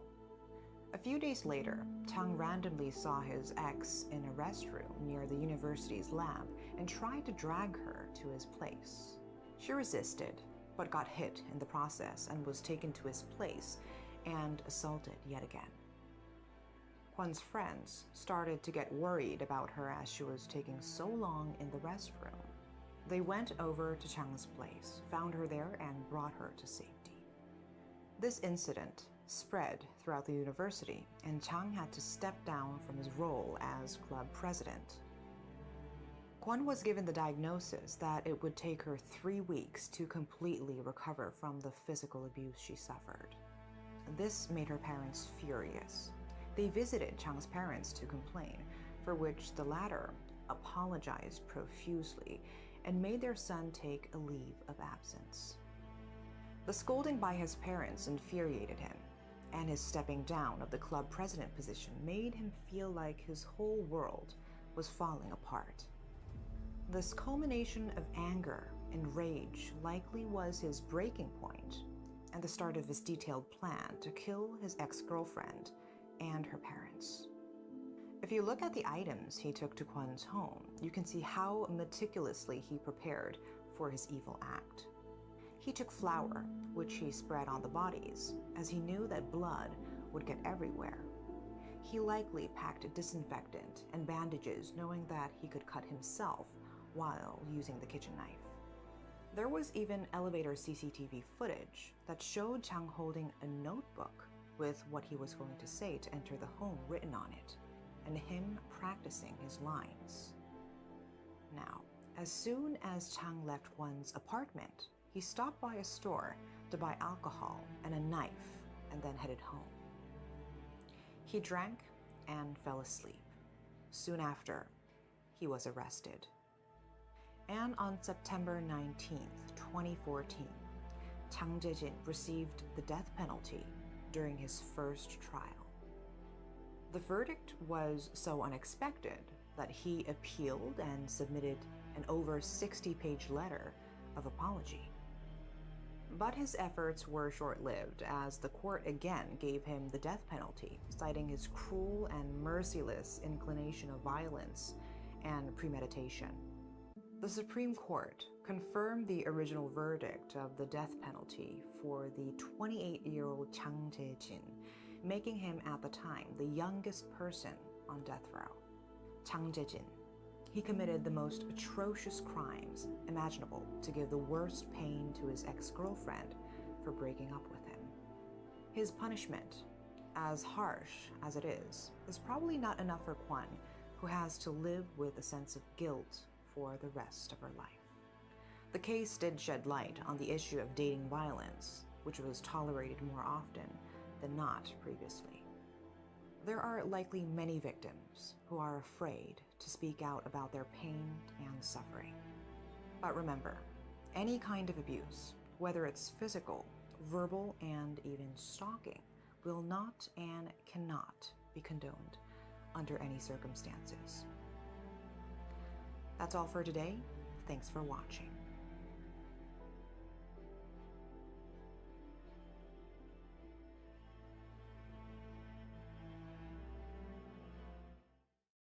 A 38-year-old man was arrested for collecting child pornography. This is where he was getting it from. U.S. Attorney Jesse Liu announced the takedown of the site Welcome to Video. Investigators say it was the largest child exploitation marketplace in the world. The site's administrator, John Woo-song, ran the operation from South Korea, while 337 men across the world.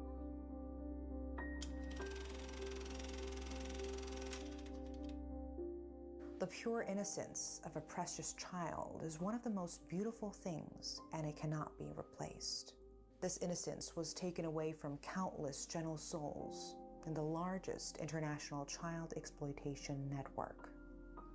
The network was uncovered by a joint team of American and British investigators. In 2013, they began looking into Matthew Falder, a Cambridge graduate. What do you It was mean, an effort Kiri? to expose users of pedophilia sites on the dark web, a part of the internet that is intentionally hidden. He was arrested 4 years later, in June 2017, to the shock of many around him, as he was regarded as an elite scientist and university academic. The charges against Falder were soon revealed. He was accused of sharing child He said his sexual hands are abuse too big. videos Wait, what? on the dark web, blackmailing vulnerable victims in their early teenage years, and encouraging the rape of a child. All right. Very interesting topic, but I don't want to get deleted. So let's move to the next one. Can you ever really know someone, or do you just have to risk trusting people? This question was likely in the minds of those in the story, most of whom probably lean towards the latter. Let's start with today's story, the case of Lady 𝔕𝔕.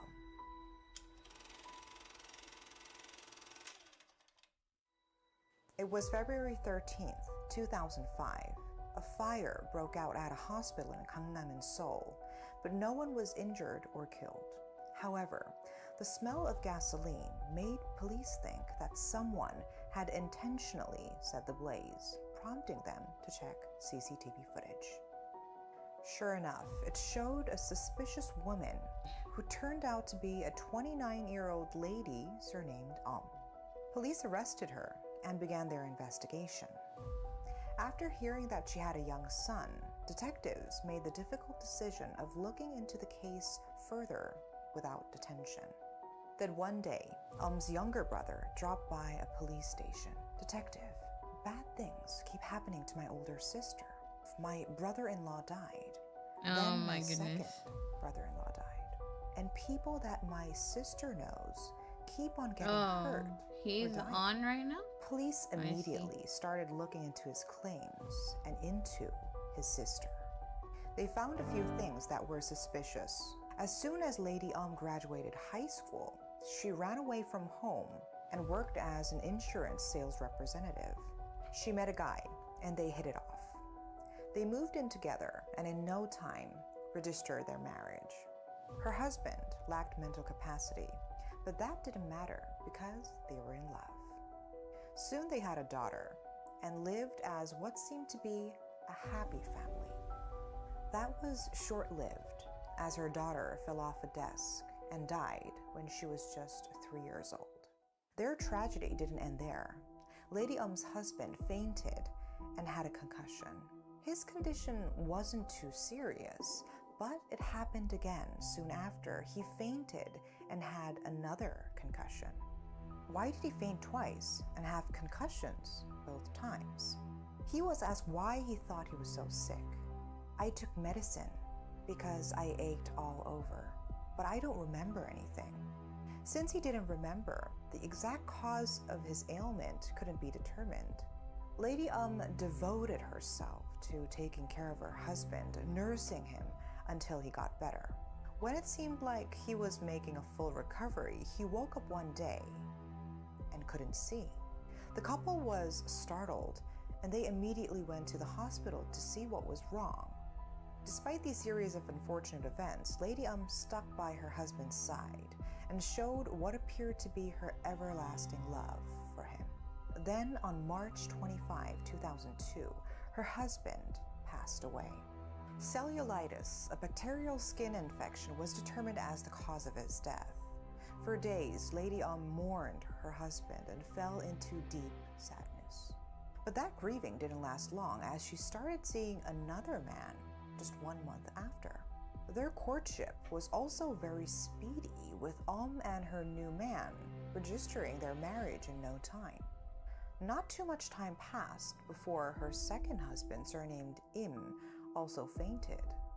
Damn. 𝔕𝔕, like she did with her first husband, sat by 𝔐𝔐's hospital bed until he was discharged, a gesture he was very moved by. A month later, after his condition had improved, he woke up in agony. They quickly went to the emergency room, but it was too late. He had already lost his sight.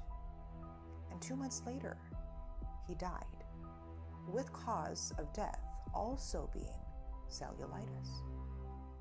The two men had lost their sight and died of the same cause. Suspicions arose over Lady once again, but she continued to show sincerity to the point of holding a wedding ritual to apparently show how committed she was to her second husband. This made it difficult to suspect any malicious intent. But did she really not have anything to do with these unfortunate events and deaths? Police had this question in their minds day after day. Investigators decided to pay Lady a visit. But her older brother greeted them at the door instead, and something was very wrong with him.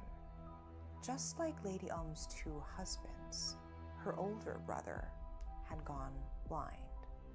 Police also found her mother laying down in the house. She had lost her sight too. This all turned out to be the evil work of Lady Why did she hurt her two husbands, her older brother, and even her mother? Simple. For insurance. She committed all these evil acts to receive insurance money. Now let's take a closer look at what exactly happened. On the day Lady 𝔬𝔬's first husband fainted, she gave him antidepressants. She mixed the antidepressants, which could lead to amnesia and a comatose state if excessively taken, in a drink. When he was high on medicine, she pushed him. In May 2005, she received her first insurance money, 340,000 won. Apparently thinking this amount was too little, she planned her next move. She fed him antidepressants again and poked his right eye with a safety pin. Lady even heated oil on a stove and poured it on her husband's face. In this way, she committed inhumane and heinous crimes. That was her plan all along. Remember, we told you that she used to work as an insurance sales representative. She used the information she gained at the time to plan and carry out her crimes. Lady knew she could receive the most insurance money for deaths, followed by loss of eyesight and fires, meaning every detail of her crimes were planned. It was later found that she even stabbed her first husband 3 times with a knife after he lost his sight, saying he had harmed himself as he was being treated for mental illness. Let's move on to her second husband, surnamed Im. When they tied the knot, hid the fact that she had been previously married. She also made it seem like she came from a good family and had a good upbringing. That's how they started living together, but only for about 6 months when the situation turned upside down. She then, like she had planned, gave him medicine and pushed him, giving a concussion and a tailbone fracture.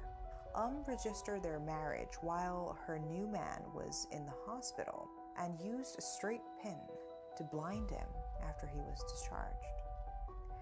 She made him suffer a couple of burns and made him die of cellulitis. And we cannot forget how she devoted herself to nurse her husband when he was ill, as well as the wedding ritual she held after his death. It was all an act to escape blame and suspicion. What was shocking was the fact that people who she had blood ties with were included in those she targeted. She mixed medicine with pomegranate and plum tea and fed it to her mother and older brother. She blinded her mother by poking her eyes with a syringe and poured hydrochloric acid on both of her old brother's eyes to blind him. That's not all. She fed her older brother medicine once again, as well as gave it to her younger brother and set them ablaze. Fortunately, both survived, as the older brother wasn't too knocked out by the medicine and woke his younger brother up. But they both suffered burns, meaning Lady received 200 million won in insurance money. After setting her brothers on fire, she visited a maid who used to work for her. She told her that her house had been burned down, had nowhere to go, and asked for a place to stay for a few days. Feeling bad for her, the maid welcomed Lady into her home. Weeks went by, and even after a month, she had no intention of leaving. The maid couldn't be patient any longer and asked to leave. Angered by the request, Lady set the maid's house on fire, resulting in the death of the maid's husband and leaving lifelong burns on her children. Couldn't stand idly by and watch the maid and her children get treated at the hospital, and so she set the hospital on fire. This incident helped police with their investigation. Then how much insurance money did Lady collect in total? As of 2005, she received close to 1 billion won in insurance money. It was later revealed that she squandered away the significant amount of money on luxury and entertainment expenses. In the end, she pleaded guilty to all her crimes, and the court handed down a sentence of life in prison. Lady a strange case of a woman psychopath. If it wasn't for her last arson case, she could have put many other lives in danger. Megan's Case Files will continue next episode. Thanks for watching.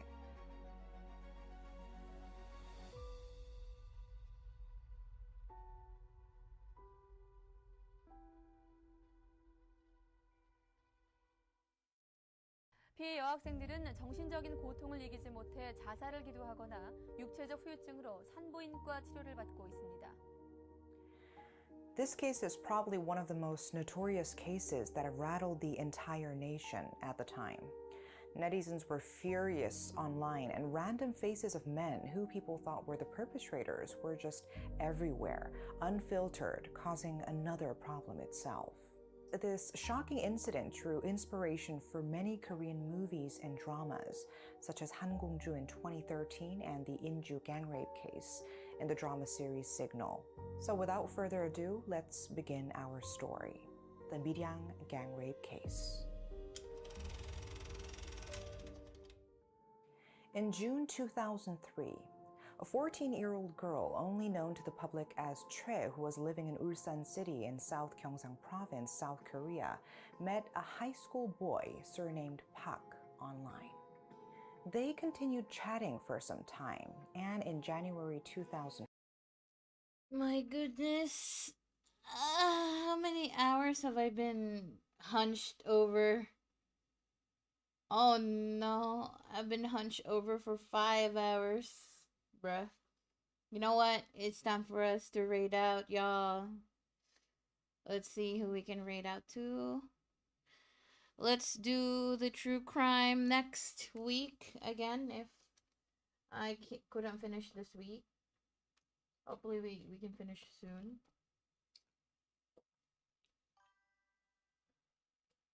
Hi, Nanny. I will do the Gag City next time because I'll be raiding out now. Thank you so much, everyone, for vibing. You know, well, it's not a vibe because we're listening to people dying, but or getting killed. But yeah, we will be raiding out now.